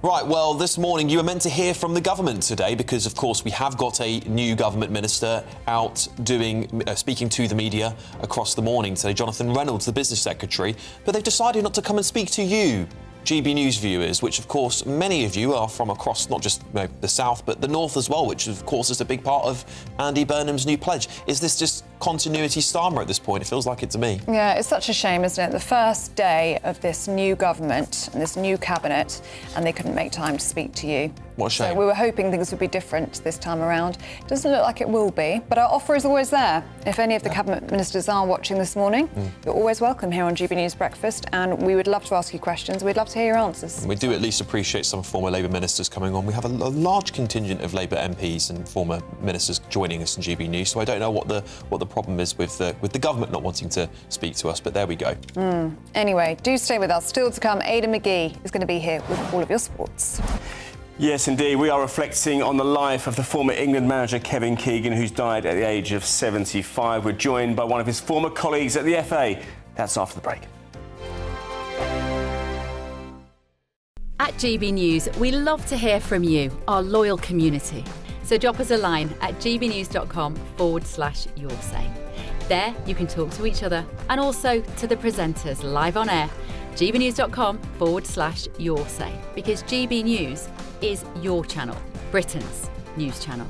Bold. They are under no illusion. Ray. Are you a human trafficker? Boundless. I've had enough of the nonsense, and I'm not afraid to say it. Don't get us on the BBC. Every weeknight, I tear through the headlines. The smell of gasoline. Should we be worried about it? From Westminster madness to cultural war chaos. What I'm going to do now is they are throwing things out the car as we speak. Get ready, Britain. Here we go. Patrick Christie's tonight, weeknights from 9 p.m, only on GB News, Britain's news channel. Join me, Nana Akwe, for an informative, interactive news programme with a difference. It's fun. No, he didn't say that, Dave. I'm so surprised. I think there's an element of truth to that. Join me from 3 p.m. every weekend, only on GB News, Britain's news channel. Welcome to Free Speech Nation with me, Josh Howard. This is the show where each week we see what's happening in the world of culture, current affairs and politics. First we'll say, welcome to the UK. Oh, thank you. And we're not afraid to use our free speech so that you can use yours. It's not controversial in the slightest to anyone who hasn't lost their mind. Free Speech Nation, Sunday nights at 7 p.m, only on GB News, the People's Channel, Britain's news channel. Britain is not just a geographical expression. We are a people bound together by history and culture that are distinctively British. Join me to celebrate our music, theatre, artworks and literature, which we can explore and enjoy together. Everybody's welcome. Sunday with Michael Portillo, every Sunday at 11 a.m. on GB News, the People's Channel, Britain's news channel. As soon as it hits 11 and the headlines come in, The Late Edition brings you the breaking news from all the front pages. because the news is going to happen. So get a head start today. Patrick Christie's Tonight, Late Edition. Alex Armstrong Tonight, Late Edition. From 11 o'clock every night. Only on GB News, the People's Channel, Britain's news channel. Hi, I'm Michelle Dewberry, and my show is your opportunity to cut through all the noise and dive in headfirst to some robust debates. Ideas clash. Situation, No, isn't it? no, Because the failure is you're deliberately avoiding my point. Nothing's held back, And if you think this is the end of it, wait for more. and we do not shy away from the difficult stuff. Sometimes I want to shake people and say, if only you understood. So join me on Jubes & Co. weeknights at 6 p.m, only on GB News, Britain's news channel. You who voted for GB News to win at the Trick Awards for the 4th year in a row. The winner is GB News. Thank you so much for voting for us. It's because of you that we're so proud to be the People's Channel, and it's because of you that we are Britain's news channel. It's voted for the people who watch us. Well, we've got the best viewers in the world, haven't we? The most loyal viewers. Thank you.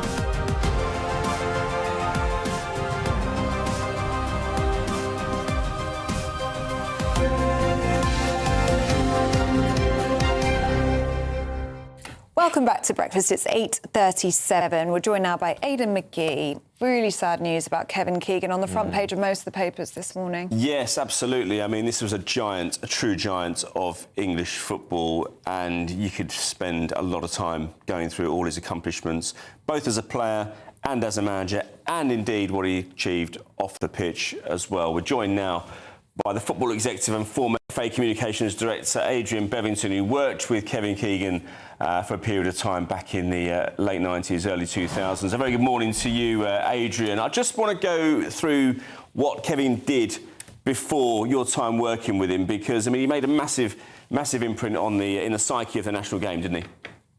He did. Good morning, Aidan. Look, very sad news, first of all, and I'd like to express my condolences to Kevin and his family. I'm not sure everyone of a certain age would appreciate just what a big star Kevin was in the 70s and 80s. I was a primary school boy during the period of his peak of his playing career, and it didn't matter which team you supported in England, you loved Kevin Keegan. Everybody wanted to be Kevin Keegan. He was across every TV show, every advert that you showed everywhere, but he was also an accomplished world-class player, which he went on to achieve, obviously, when he moved from Liverpool after an incredible performance in the 1977 European Cup final, then on to Hamburg, where he won the 2 Ballon d'Ors after a tricky start as well, I might add. And he carried teams, he was the star man in teams, but he was also a great team player as well. Adrian, what are your memories of working with him at the FA? He was very much a people person. Wherever you went, he never, ever refused an autograph. That was the thing that stood out for me more than anything else. He loved the players.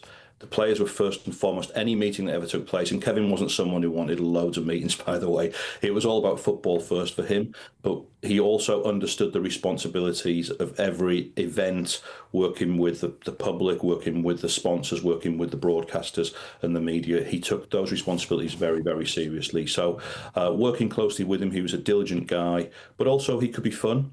I remember in Belgium before the Euros in 2000, we were doing some PR activity over there. We went to the in Spa, where our base camp was, and he was in the chocolate shops trying the chocolates, mixing with all of the staff in there, and then climbed the monument at Waterloo as well.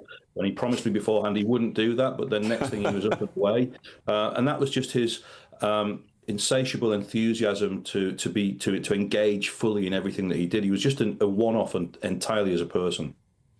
Talk to me, Adrian, about the day he resigned as England manager, because I don't recall a time either before or since when someone just held their hands up and said, it's too much for me. Yeah, I mean, look, it was a very dark day for the final game at the Old Wembley, and we obviously lost the game, as you've highlighted previously, Aidan, 1-0. Kevin had been under a bit of pressure after a disappointing Euro 2000, but he was being supported by the board at the FA at the time, I might add. But as he came off the pitch, and there's an iconic photograph of him clapping the crowd, but I was kind of about 20 paces in front of him going towards the tunnel, and he was getting a bit of stick from the crowd, and I know that sort of jarred with him. he went down the tunnel. It's a big, long tunnel at the old Wembley, as you recall, goes in the dressing room. To my understanding is he spoke to all the players. Next thing, I'm being asked to go and get the various members of the board to come down and see him in the old dressing room. Did about 2 laps of the old Wembley 3 or 4 times to get different people. Got called in, and I was there with David Davis and Adam Crozier and others, and was advised with Kevin present that he didn't think he could take the team any further. He told the players. He then agreed that he wanted to go and do the TV interview outside, which I think you've highlighted previously with Claire Tomlinson, with Sky, I believe it was. And said he'd come up short, couldn't take the team any further. Very humble person, very realistic about what he could and couldn't achieve.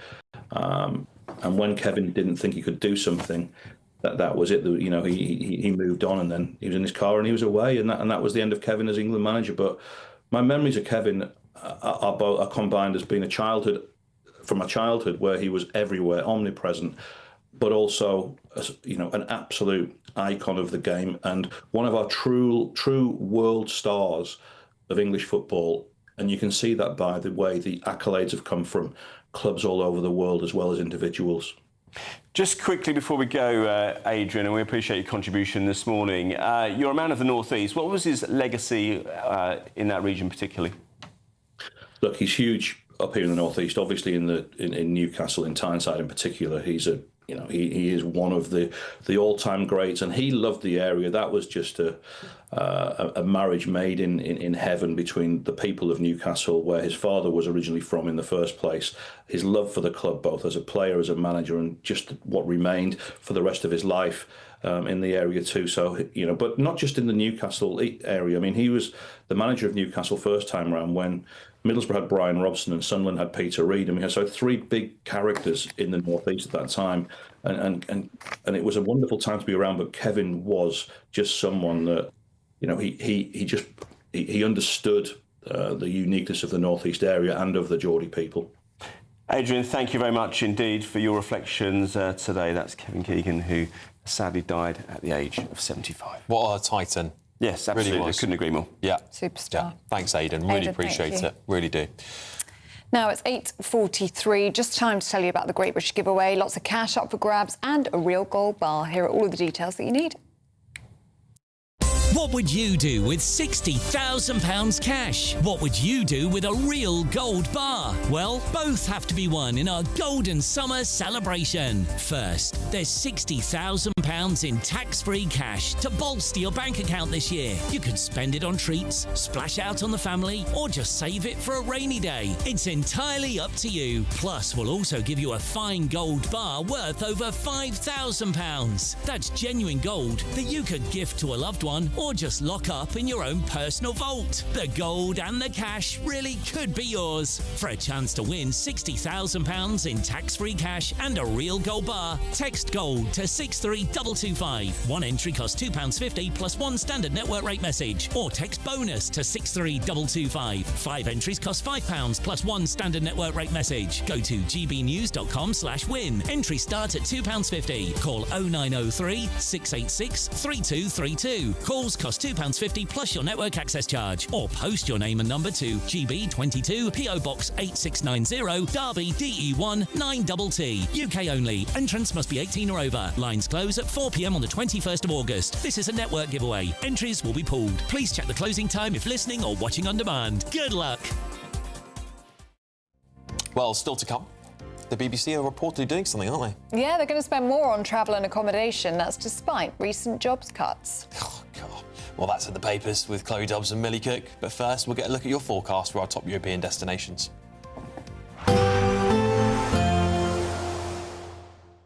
Dinner under the stars tonight? That reminds me of our travel insurance. You mean All Clear Skies? All Clear Travel Insurance sponsors GB News Travel Destinations forecast. Heavy rain will affect parts of Bulgaria and thunderstorms will pop up in a few places in Italy on Wednesday, but otherwise it's dry and sunny for many parts of Europe at the moment. Breezy once again for the Canaries and for Madeira. Iberia, light winds, temperatures inland up to the high 30s, widespread sunny skies. Here are those showers popping up across Italy. There's area of rain moving through parts of Greece into Bulgaria, where it will be particularly heavy before drying up later this week. All Clear Travel Insurance sponsors GB News Travel Destinations forecast.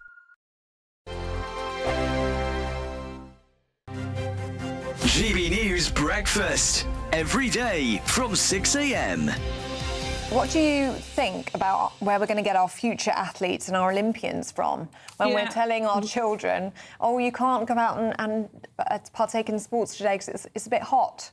It's a bit hot, yeah. I know, it's ridiculous, isn't it? I mean, you're absolutely right. And, you know, not only are we cancelling sports days in some schools, and you said, you know, have to. No, they don't have to. This is the choice that the schools are making and the heads are making. So my granddaughter's school, I've just done the school run this morning. They're not cancelling their sports day. You know, they're just being sensible. Why not move it to the morning? You know, I've just dropped her off now. It's 17 degrees. So they're perfectly capable of running at 9 o'clock in the morning instead of 2 o'clock in the afternoon. There's lots of ways that they could think outside of the box and do this. I mean, Labour is just about to cut 22% from the sports budget as well. GB News, the People's Channel. Dubes & Co. Weekdays from 6 p.m. Industrial action in the 70s, all of that is part of the culture of that great town, and it's something that reflects a lot about the rest of us. Right, but the word culture does not... It doesn't mean opera. That's history. Yeah. That's the history of the town. How is this money spent? Whose money is it, right? I presume it's taxpayers' money, i.e. my money anyway, and if you pay tax, Susie, that will I do pay a bit, Calvin. Okay. Yeah. Not as much as you, I'm sure. No, but how much do we spend on the City of Culture for Hull? Do you know? Well, look, so these shortlisted towns, they will receive £60,000 each to develop their full bids. Apparently, it's about restoring pride in local areas. They want to deliver a decade of national renewal. They want to shine a light on local visions and voices, they say, from across the UK. GB News, the People's Channel. Britain's newsroom. Weekday mornings from 9:30. So you go along to the car showroom and only like 10%, at most maybe 15%, pay cash. The rest buy on some form of financing. And you often buy, it's a bit like a mortgage, and you buy, it's like buying a mortgage from the estate agent, which we all know is a terribly bad idea. But this is what people did. And the deal is, the scandal is, the guys in the showroom were acting as dealers and brokers, and they were in many cases inflating the interest rate that you paid so that they could get bigger commission. And they didn't declare that. So you basically ended up paying more for your car than you would otherwise have done if you'd gone into the open market and found yourself, you know, a better deal. How did that come to light? Well, over many years. I mean, this has been going on since 2007. GB News, the People's Channel.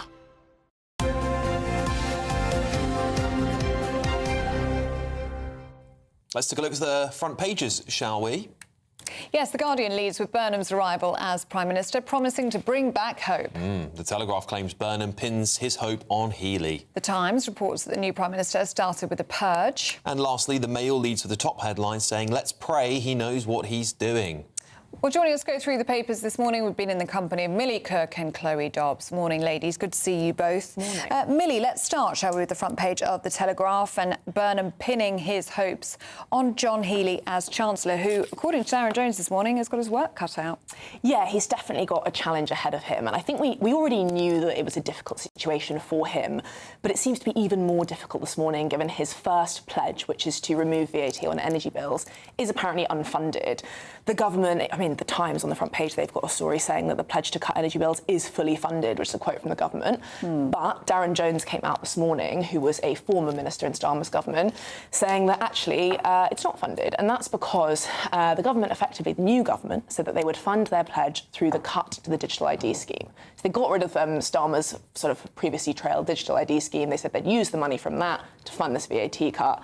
Darren Jones, however, said that that digital ID scheme itself was never funded in the first place. Which a former Labour minister came on today for a bit of parity here. Chloe, he said that actually what was Darren Jones doing then, going around talking about a massive programme that wasn't even funded. It seems like maybe Darren Jones just thrown his toys out the pram at the first opportunity he's had. Well, Darren Jones is one of the Starmer loyalists who has been culled from the cabinet. It's been quite brutal seeing Lammy, Reeves, Darren Jones, Steve Reed and the likes all being kicked out, even though Darren Jones had quite a pivotal role previously in Starmer's cabinet. So I think there's an element of that. But he is right that the digital ID scheme, I remember this from the budget, we were all talking about this, the fact that the digital ID scheme, they basically just said to the Home Office, because this was supposed to somehow stop illegal migration, which is for the birds, that the Home Office would just have to find the money within the budget that they've already got. So it might be the case that if they put up the income tax on the top earners from 45p to 50p, that there'll be some more money for this. But as we've spoken about before, Alex, I mean, so many people are probably going to leave the country if it goes up even more, the tax on high earners, and it might not bring in any money into the coffers. Nelly Lulu, a good friend of the channel here on Your Say, says Darren Jones bitter by any chance? Perhaps he is. Perhaps he is. Chloe, let's stay with you, shall we? And also look in the Telegraph. But this is inside the paper this morning. A very interesting story about David Lammy. Tell us more. Yes, so the Centre for Migration Control, they did an FOI request. Over a year ago, they asked for this. They asked for the crime stats from 2018 to 2024 to be broken down in terms of nationality, so we can know, are migrants from certain countries, have they got a higher propensity to commit certain crimes, which many of us want to know the answers to. But David Lammy and his department, they wanted to, in the Ministry of Justice, to cover this up. They're claiming, oh, it's not proportionate, the amount of money it would cost for us to put this data together. There might be issues with data protection if some people could possibly be identified. But the Information Commissioner said, no, that's a load of rubbish. You need to grant them this FOI request. And now the government are trying to launch a legal challenge. And you do wonder, if they're putting all this effort into stopping those stats from getting out, is there something that they're trying to cover up? What on earth would there have to be? Would they have to hide in this data, Chloe? What would it reveal, perhaps? We can only wonder, can't we? And I wouldn't be surprised to see if this policy continues under the new Justice Secretary, Alex Norris, but we'll wait and pass judgment as and when we do hear it. What do you make of this, Millie? I think it also speaks to a broader problem with the sort of FOI system. As journalists, we constantly are filing FOIs to the government, and the amount that are rejected on very similar grounds, whether it's the cost exemption, saying that it will take too much time and money to do it, whether it's this is sort of earmarked for publication later, we just don't want to publish it now. There are a load of exemptions they can use. But it's really hard to tell when you get those back. I mean, you have to take it to quite timely and expensive tribunals in order to challenge them. And it's really difficult. And I think that there is a problem with how the government handles those FOI requests. And I think that's exactly what this story speaks to.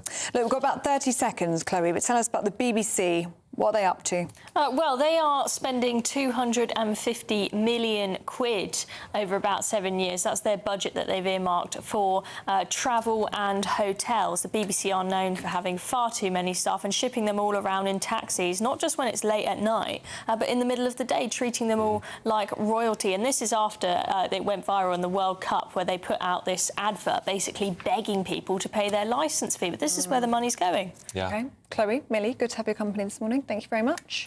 The BBC said we operate 24 hours a day around the world, and some travel costs are inevitable, so we have to find a way to meet our needs and offer value for money. On top of strict guidelines to ensure spend is appropriate and proportionate, we have introduced cost control measures to reduce non-essential travel. Therefore, we expect to spend less than the maximum value of this 5-year contract.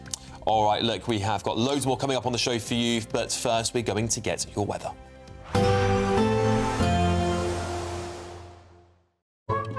Today's outlook: cool, calm and completely horizontal. Boxed Aircon sponsors the weather on GB News.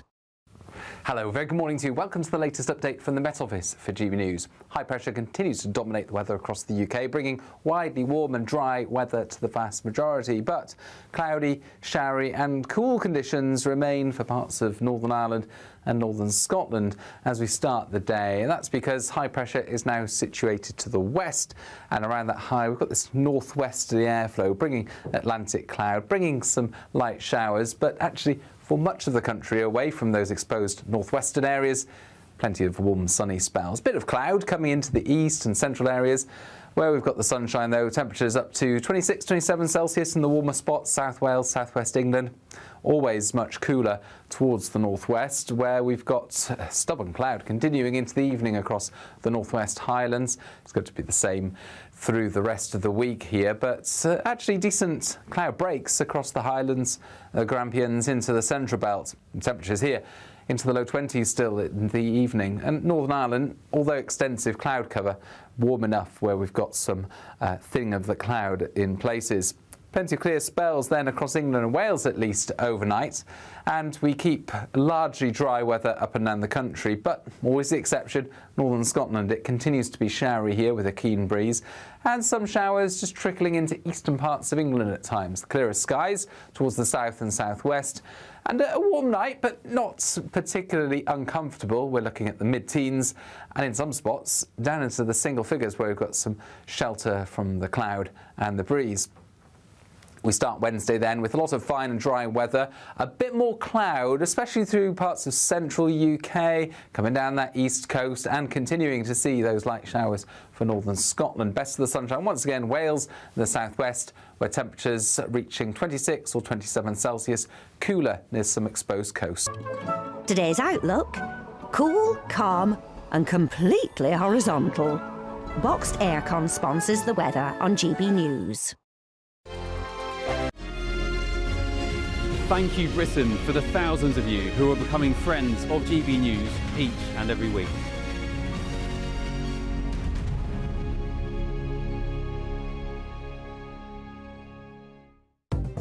This is the latest AI travel news from gbnews.com. M40 northbound between junctions 4 and 5 in Buckinghamshire has a lane closure for maintenance. M56 in Cheshire eastbound junction 15 faces roadworks. Cumbria's M6 southbound between junctions 45 and 44 has restrictions. Leicester's M1 southbound has a lane closure between junctions 22 and 21A. Portsmouth's M27 eastbound between junctions 10 and 11 faces improvements. Solihull's M42 northbound between junctions 3A and 4 faces maintenance. Middlesbrough's A174 eastbound access from A172 is closed. For more travel news, go to gbnews.com. What would you do with £60,000 cash? What would you do with a real gold bar? Well, both have to be won in our Golden Summer celebration. First, there's £60,000 in tax-free cash to bolster your bank account this year. Plus, we'll also give you a fine gold bar worth over £5,000. For a chance to win, text GOLD to 63225. One entry costs £2.50 plus one standard network rate message. Or text BONUS to 63225. 5 entries cost £5 plus one standard network rate message. Go to gbnews.com/win. Entry start at £2.50. Call 0903 686 3232. Calls cost £2.50 plus your network access charge. Or post your name and number to GB22 PO Box 8690 Derby DE1 9TT. UK only. Entrance must be 18 or over. Lines close at 4 p.m. on the 21st of August. This is a network giveaway. Entries will be pooled. Please check the closing time if listening or watching on demand. From the school run to the home run, watch a new show for all of Britain. He can say whatever he wants. A straight-talking show where all voices are heard. And, you know, when are we going to stop talking about smashing the gangs and actually do it? With the stories that matter from every part of our country. There's a bit of a crash landing there for your Chancellor. Bold, fearless and standing up for you. That's me, Martin Daubney, 3 p.m. till 6 p.m, weekdays, here only on GB News. The People's Channel, Britain's news channel. Bold. They are under no illusion. Ray, are you a human trafficker? Boundless. I've had enough of the nonsense, and I'm not afraid to say it. Don't get us on the BBC. Every weeknight, I tear through the headlines. The smell of gasoline. Should we be worried about it? From Westminster madness to cultural war chaos. What I'm going to do now, they are throwing things out the car as we speak. Get ready, Britain. Here we go. Patrick Christie's tonight, weeknights from 9 p.m, only on GB News, Britain's news channel.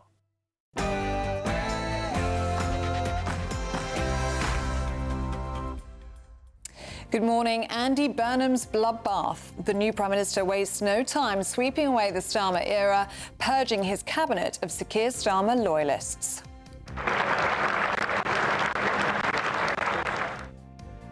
And John Healey is the surprise choice for Chancellor, whereas odds-on favourite Shabana Mahmood has stayed as Home Secretary. Elsewhere, Ed Miliband becomes Foreign Secretary and Wes Streeting returns to Cabinet as Defence Secretary. And ministers previously engulfed in sleaze have also returned to Cabinet. Angela Rayner again as Housing Secretary and Louise Haigh as the Chancellor of the Duchy of Lancaster. But will a fresh team with fresh promises be enough to convince the country that Labour really has changed? Well, Liberal Democrat leader Ed Davey says it's still unclear what Burnham stands for. I am frustrated. I think most opposition parties are. There was no leadership election. We don't really know what he stands for. We're getting little snippets here and there. Well, meanwhile, Reform UK's chairman, Lee Anderson, had this to say about Andy Burnham's cabinet.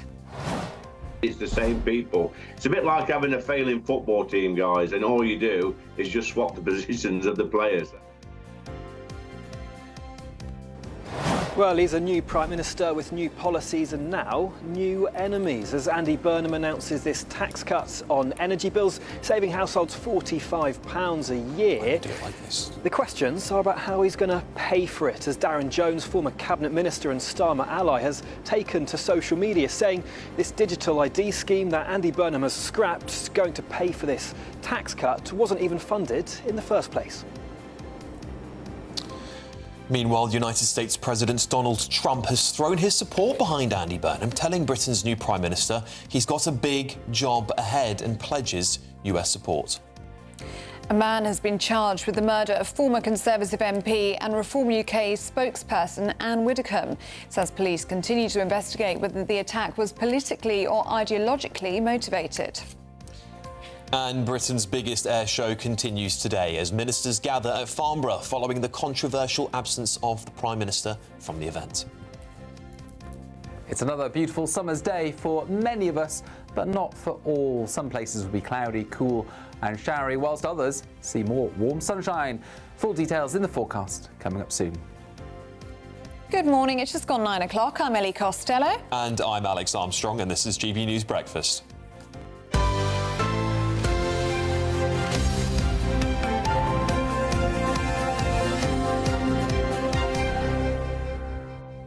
Well, the new Prime Minister Andy Burnham has unveiled his new cabinet. So we were hoping that this would mean this new cabinet would want to come and talk to GB News, would want to come and talk to you when they have the media rounds in the morning. But it's surprising, isn't it? Despite this channel having such a large audience, in fact, we did poll them a couple of years ago, and the vast majority of them were going to vote for Labour. They've not decided to come on the show today. New cabinet, new government, but the same old. We have got cameras available here in Westminster. Westminster is what we've got here, Paddington, and GB News. There you go. That's an empty chair for a minister. They could come and sit here with us. We could come also and sit in the studio with us anytime. Also, the Westminster studio. You can see the lovely view from the Westminster studio there. I've got a lovely seat. Yes, another empty chair there. We've got a camera outside Downing Street, where we know they've all been in and out of the last 24 hours. We've even got a live camera on College Green. There's plenty of opportunity for someone from this new government to come and speak to us today. But once again, they have failed to show up. And don't just take it from Ellie and I, let's take it from the viewers as well here. Yeah, Stephanie Brown says, so the ignoring of GB News is continuing. They're obviously afraid of scrutiny, just like Andy Burnham, who's also not taking questions from the press. This must be contagious. Yes, this is from Kevin, don't want to talk to GB News Burnham, just like Starmer, because we might ask him difficult questions that he couldn't answer. Is this the same old Labour? Perhaps his honeymoon is already coming to a quick end. Graham's been in touch saying, so no change then, despite being promised change. Labour is still frightened of GB News scrutiny. And Lee says, so this new government snubs GB News and Burnham avoids questioning. This is the thing, right? Our viewers want to hear from the government. They want to know what their plan is. They want to have questions answered, and they are just as valuable and just as valued, hopefully, to this government as viewers on other channels are. We implore them to come and speak to them. We are the most watched news channel. We are the #1 news channel. We are the Trick Award-winning news channel. 4 times. Yep. So it would be a pleasure to have any of the new government ministers on this programme. They're welcome anytime. We just showed you the 4 or 5 different options. If you'd like to come and speak to us, you're welcome anytime. And they'll be treated as fairly as we treat every other politician and party. As you all know, they will be given due scrutiny as everyone else is. Well, as we were saying, the new Prime Minister, Andy Burnham, has unveiled his cabinet. It's a brutal purge that he hopes is going to bring the biggest change to British politics in 40 years. We will make this moment a circuit breaker for Britain, bringing forward the biggest changes in the last 40 years. A new political model and a new economic model.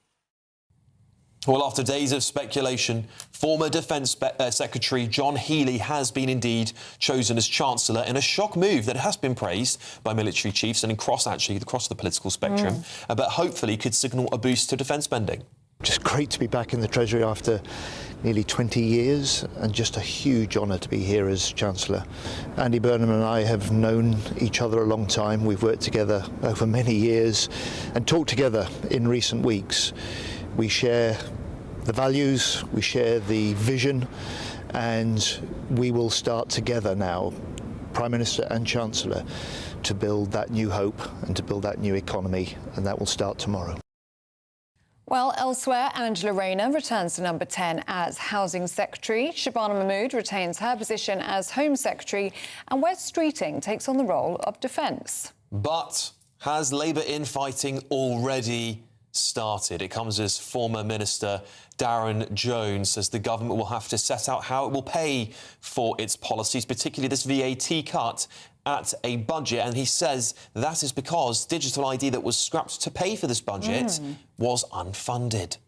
Well, let's speak to our national reporter, Will Godley, who's in Downing Street for us this morning. Very good morning to you, Will. As we were saying, this is a new era of British politics, the very first morning of this new era, and already there's drama.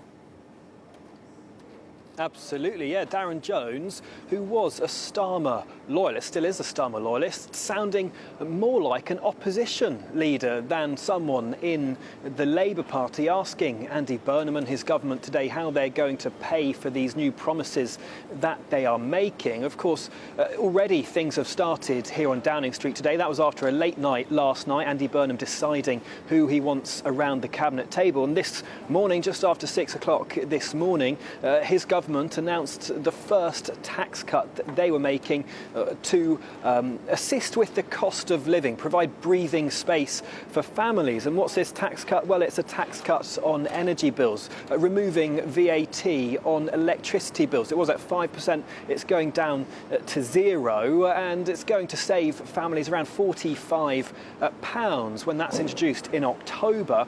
And over the year, it's going to cost the government around £850 million. And this morning, announcing this policy, John Healey had said that the government were going to pay for this tax cut through scrapping the digital ID scheme. Now, this was a programme that over 3 years was going to cost £1.8 billion, so presumably freeing up a large chunk of money. However, Darren Jones, who yesterday was sacked by Andy Burnham, a Starmer loyalist, he this morning has taken to social media to say that this digital ID programme wasn't even funded in the first place, urging the government to set out how they're going to pay for their plans in an upcoming budget, and many others echoing that sentiment, asking them how they're going to pay for things. But clearly, Darren Jones taking it upon himself, whether that's out of a moral obligation or out of vengeance after being sacked yesterday, and perhaps out of loyalty to Keir Starmer over what Andy Burnham has done to him. But John Healey, who was, up until he resigned as Defence Secretary, was also in Sir Keir Starmer's cabinet, so presumably he will have known that this digital ID programme wasn't funded. Nevertheless, though, they were pushing ahead with grabbing the money from the digital ID scheme to pay for this new plan today, which Andy Burnham has said will put more money in people's pockets and bring back hope. Now, he is not alone in this. He, of course, was working until 11 o'clock last night assembling his cabinet, and John Healey was seen as a surprise as Chancellor by many in Westminster. His name not touted for the position. Shabana Mahmood and Ed Miliband were in the mix, but John Healey was the person to get that position. Does that mean we are going to see an increase in defence spending? Of course, that's what he resigned as Defence Secretary under Sir Keir Starmer's government, seen as the final nail in the coffin for him when it came to Sir Keir Starmer's premiership. Also filling the seats around the cabinet table, you've got Ed Miliband as Foreign Secretary as well, and sources reportedly in the White House had been reacting to that news, calling his appointment inauspicious. Apparently, though, the White House relieved he's not Chancellor. Shabana Mahmood has kept her role as Home Secretary, seen as controversial amongst some in the Labour Party, unhappy with her immigration reforms. And the final person making up Andy Burnham's top four in the cabinet table, well, that's Louise Hay, who she was instrumental in getting Andy Burnham into Downing Street here. Well, she's now going to act as effectively his fixer in government, as his first Secretary of State and also as Chancellor of the Duchy of Lancaster, as Andy Burnham starts today by announcing policies about how he's going to shape Britain. Well, thank you so much, Will Godley. If you do see a government minister there, Will, please do your best to get an interview for them on our behalf, if you might. Yeah. Thanks, Will. We know you're keeping a lookout for us. There we go. Thanks, Will.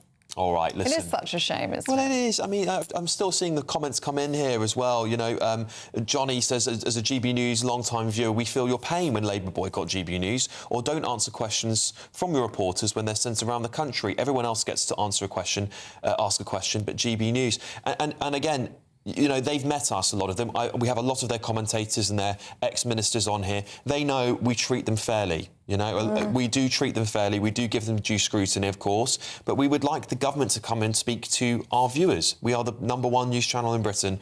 And I think it is shameful that this new government is getting off onto the wrong foot already when they could actually say, let's just wipe the slate clean. Yeah, you deserve to have a government that speaks to you and wants to speak to you. We can't make any sense of it, can we? No, we can't. But let's hope tomorrow is a different day, shall we? But in the meantime, let's look at other stories coming into the newsroom. A Russian warship has carried out a live-fire military exercise around 40 nautical miles off the British coast. The vessel, which was shadowed by a Royal Navy ship, carried out the artillery manoeuvre south of Plymouth yesterday.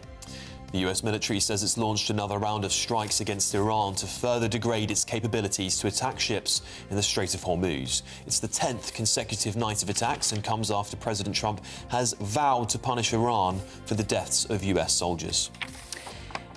And President Trump has imposed a 50% tariff on a wide range of goods imported from Canada.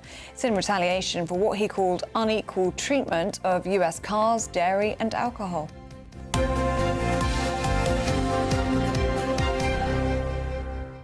All right, now it's time for a Great British giveaway, and it's your chance to win 60 grand in tax-free cash and a real gold bar. There it goes. Here's all the details.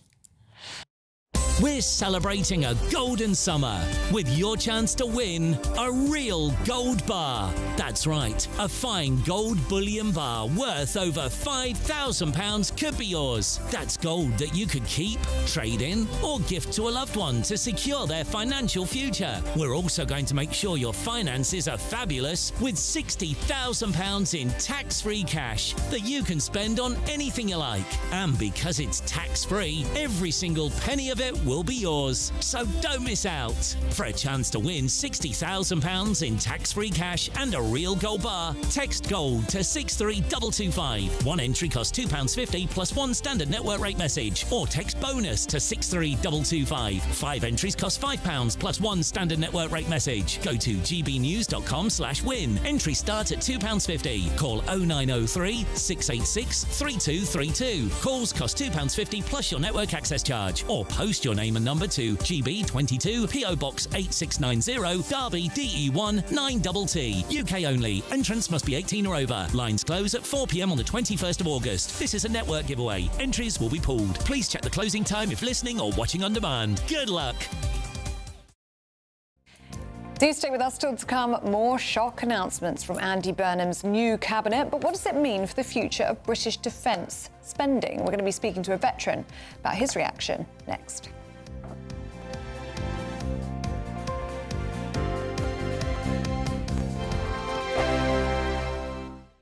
Britain deserves a newsroom that puts the facts and your voice first. Well, and that's what you get on GB News. Lively debates, lively conversation. And we're not afraid to hold power to account. And each other. So join me, Andrew Pearce. And me, Miriam Cates, for Britain's Newsroom, weekdays from 9:30 on GB News. Bold. They are under no illusion. Ray, are you a human trafficker? Boundless. I've had enough of the nonsense, and I'm not afraid to say it. Don't get this on the BBC. Every weeknight, I tear through the headlines. The smell of gasoline. Should we be worried about it? From Westminster madness to cultural war chaos. What I'm going to do now is they are throwing things out the car as we speak. Get ready, Britain. Here we go. Patrick Christie's tonight, weeknights from 9 p.m, only on GB News, Britain's news channel. Britain is not just a geographical expression. We are a people bound together by history and culture that are distinctively British. Join me to celebrate our music, theatre, artworks and literature, which we can explore and enjoy together. Everybody's welcome. Sunday with Michael Costello. Every Sunday at 11 a.m. on GB News, the People's Channel, Britain's news channel.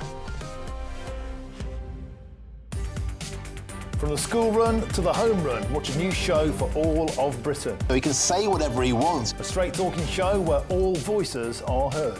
And, you know, when are we going to stop talking about smashing the gangs and actually do it? With the stories that matter from every part of our country. There's a bit of a crash landing there for your Chancellor. Bold, fearless and standing up for you. That's me, Martin Dordme, 3 p.m. till 6 p.m, weekdays, here only on GB News. The People's Channel, Britain's news channel.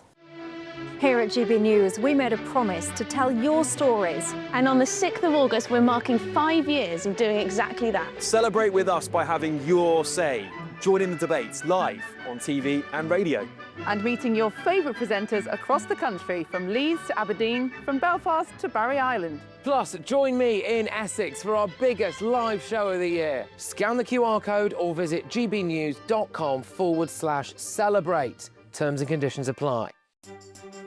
Some people enjoy lazy Sunday mornings, but not me. What's the truth of the matter? So that's a very live question. Would you support him if he waters down these plans? Before the spin sets in, I'll be getting to the truth. This is personal. No soft questions, no easy answers. It's one thing if the state has rules in this country. It's another thing whether the police and others actually police them. Setting the agenda and holding those in power to account. You can't really blame her if the system is set up this way. You will not want to miss it, trust me. The Camilla Tominey Show, Sundays from 9:30, only on GB News.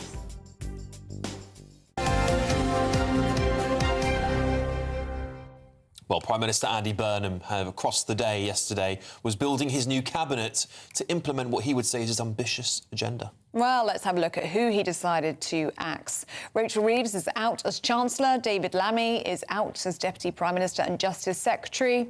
Peter Kyle is out as Business Secretary and Steve Reid is out as Housing Secretary. Well, Burnham has also set out with the old and in with the new, kind of. John Healey's come in as Chancellor. Ed Miliband has been moved to Foreign Secretary. Shabana Mahmood remains as Home Secretary. Louise Haigh becomes Cabinet Minister. And Yvette Cooper as Secretary of State for Health and Social Care. Pat McFadden stays as Work and Pensions Secretary. And more controversially, Angela Rayner is back again as Housing Secretary.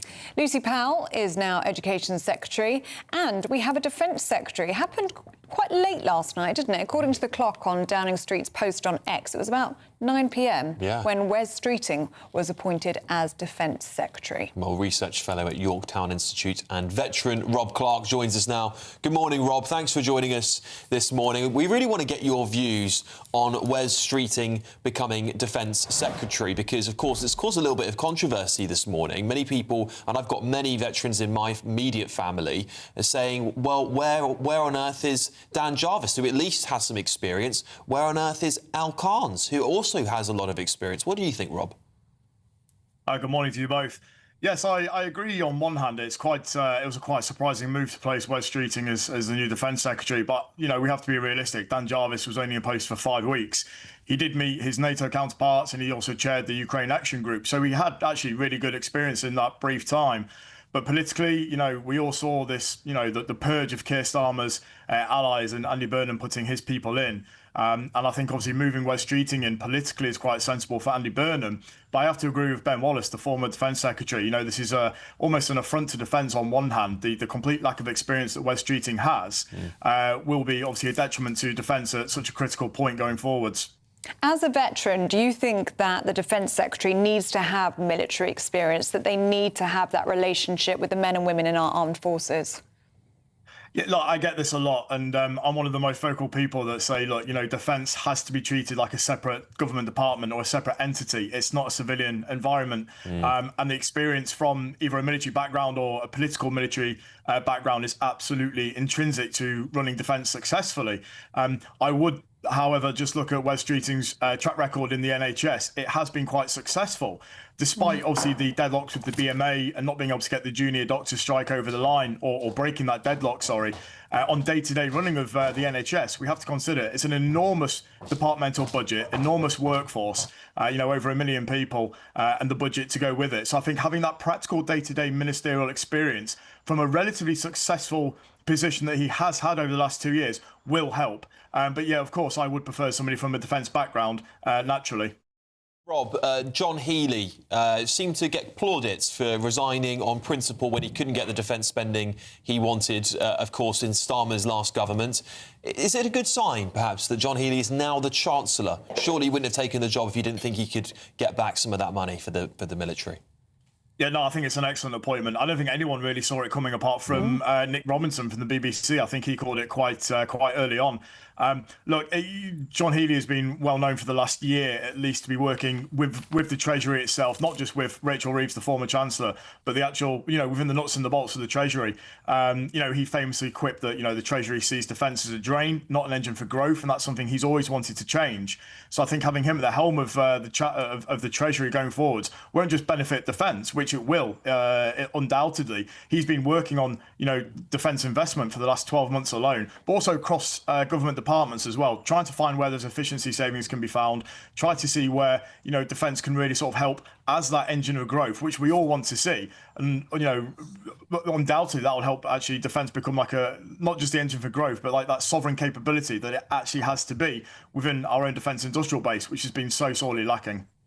Rob, we're almost out of time with you, so very briefly, but I just wanted to get your thoughts on this statement that we've had from the MOD this morning. I'm not sure if you've seen it yet, but a Russian warship, which was being shadowed by a Royal Navy vessel, carried out a live fire artillery exercise just 40 nautical miles south of Plymouth yesterday. Obviously, this is another example, isn't it, of increased Russian naval activity near our waters, and it's a reminder of the commitment, the importance of the commitment to defence spending. Yes, absolutely right. I had seen it. I think, look, there's a lot of noise about this. You know, undertaking gunnery exercises in international waters, which, to be fair, it was. I think it was around 46 nautical miles.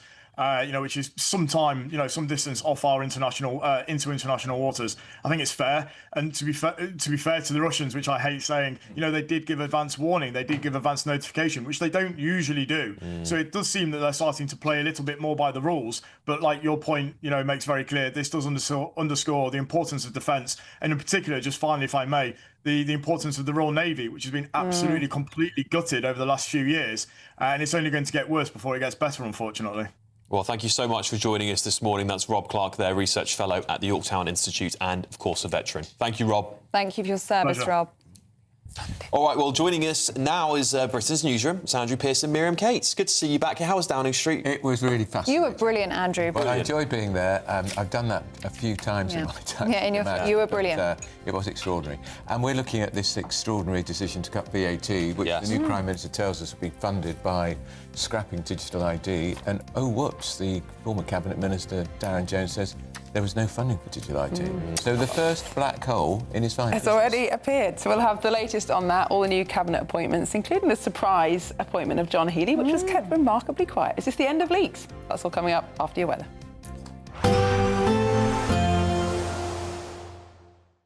Expect warm spells with the odd rude interruption. Box Boilers sponsors the weather on GB News.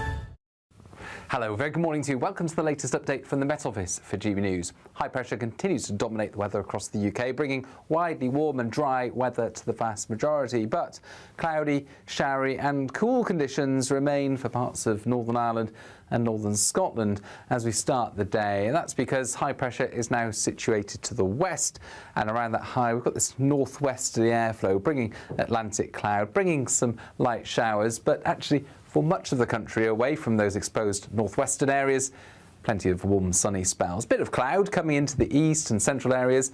Where we've got the sunshine though, temperatures up to 26, 27 Celsius in the warmer spots, South Wales, Southwest England.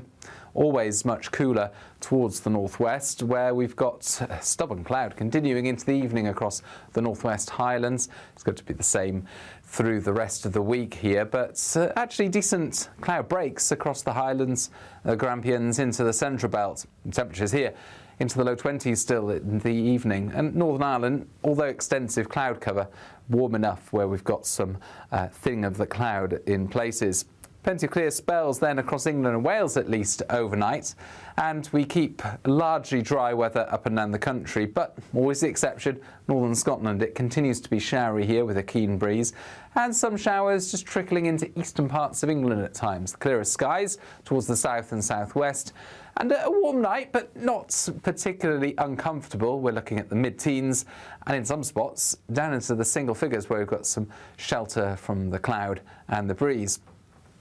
We start Wednesday then with a lot of fine and dry weather, a bit more cloud, especially through parts of central UK, coming down that east coast and continuing to see those light showers for northern Scotland. Best of the sunshine once again, Wales and the southwest, where temperatures reaching 26 or 27 Celsius, cooler near some exposed coast. Expect warm spells with the odd rude interruption. Box Boilers sponsors the weather on GB News.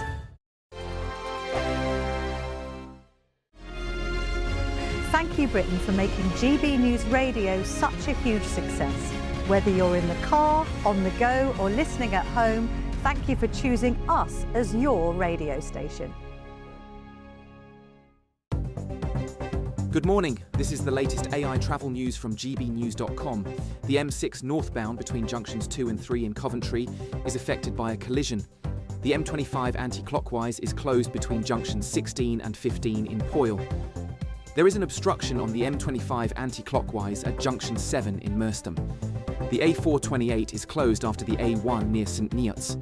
The A5 is closed after the A453. North of the border, the A83 in both directions at Loughnell Street in Loch Gilphead is restricted due to emergency roadworks causing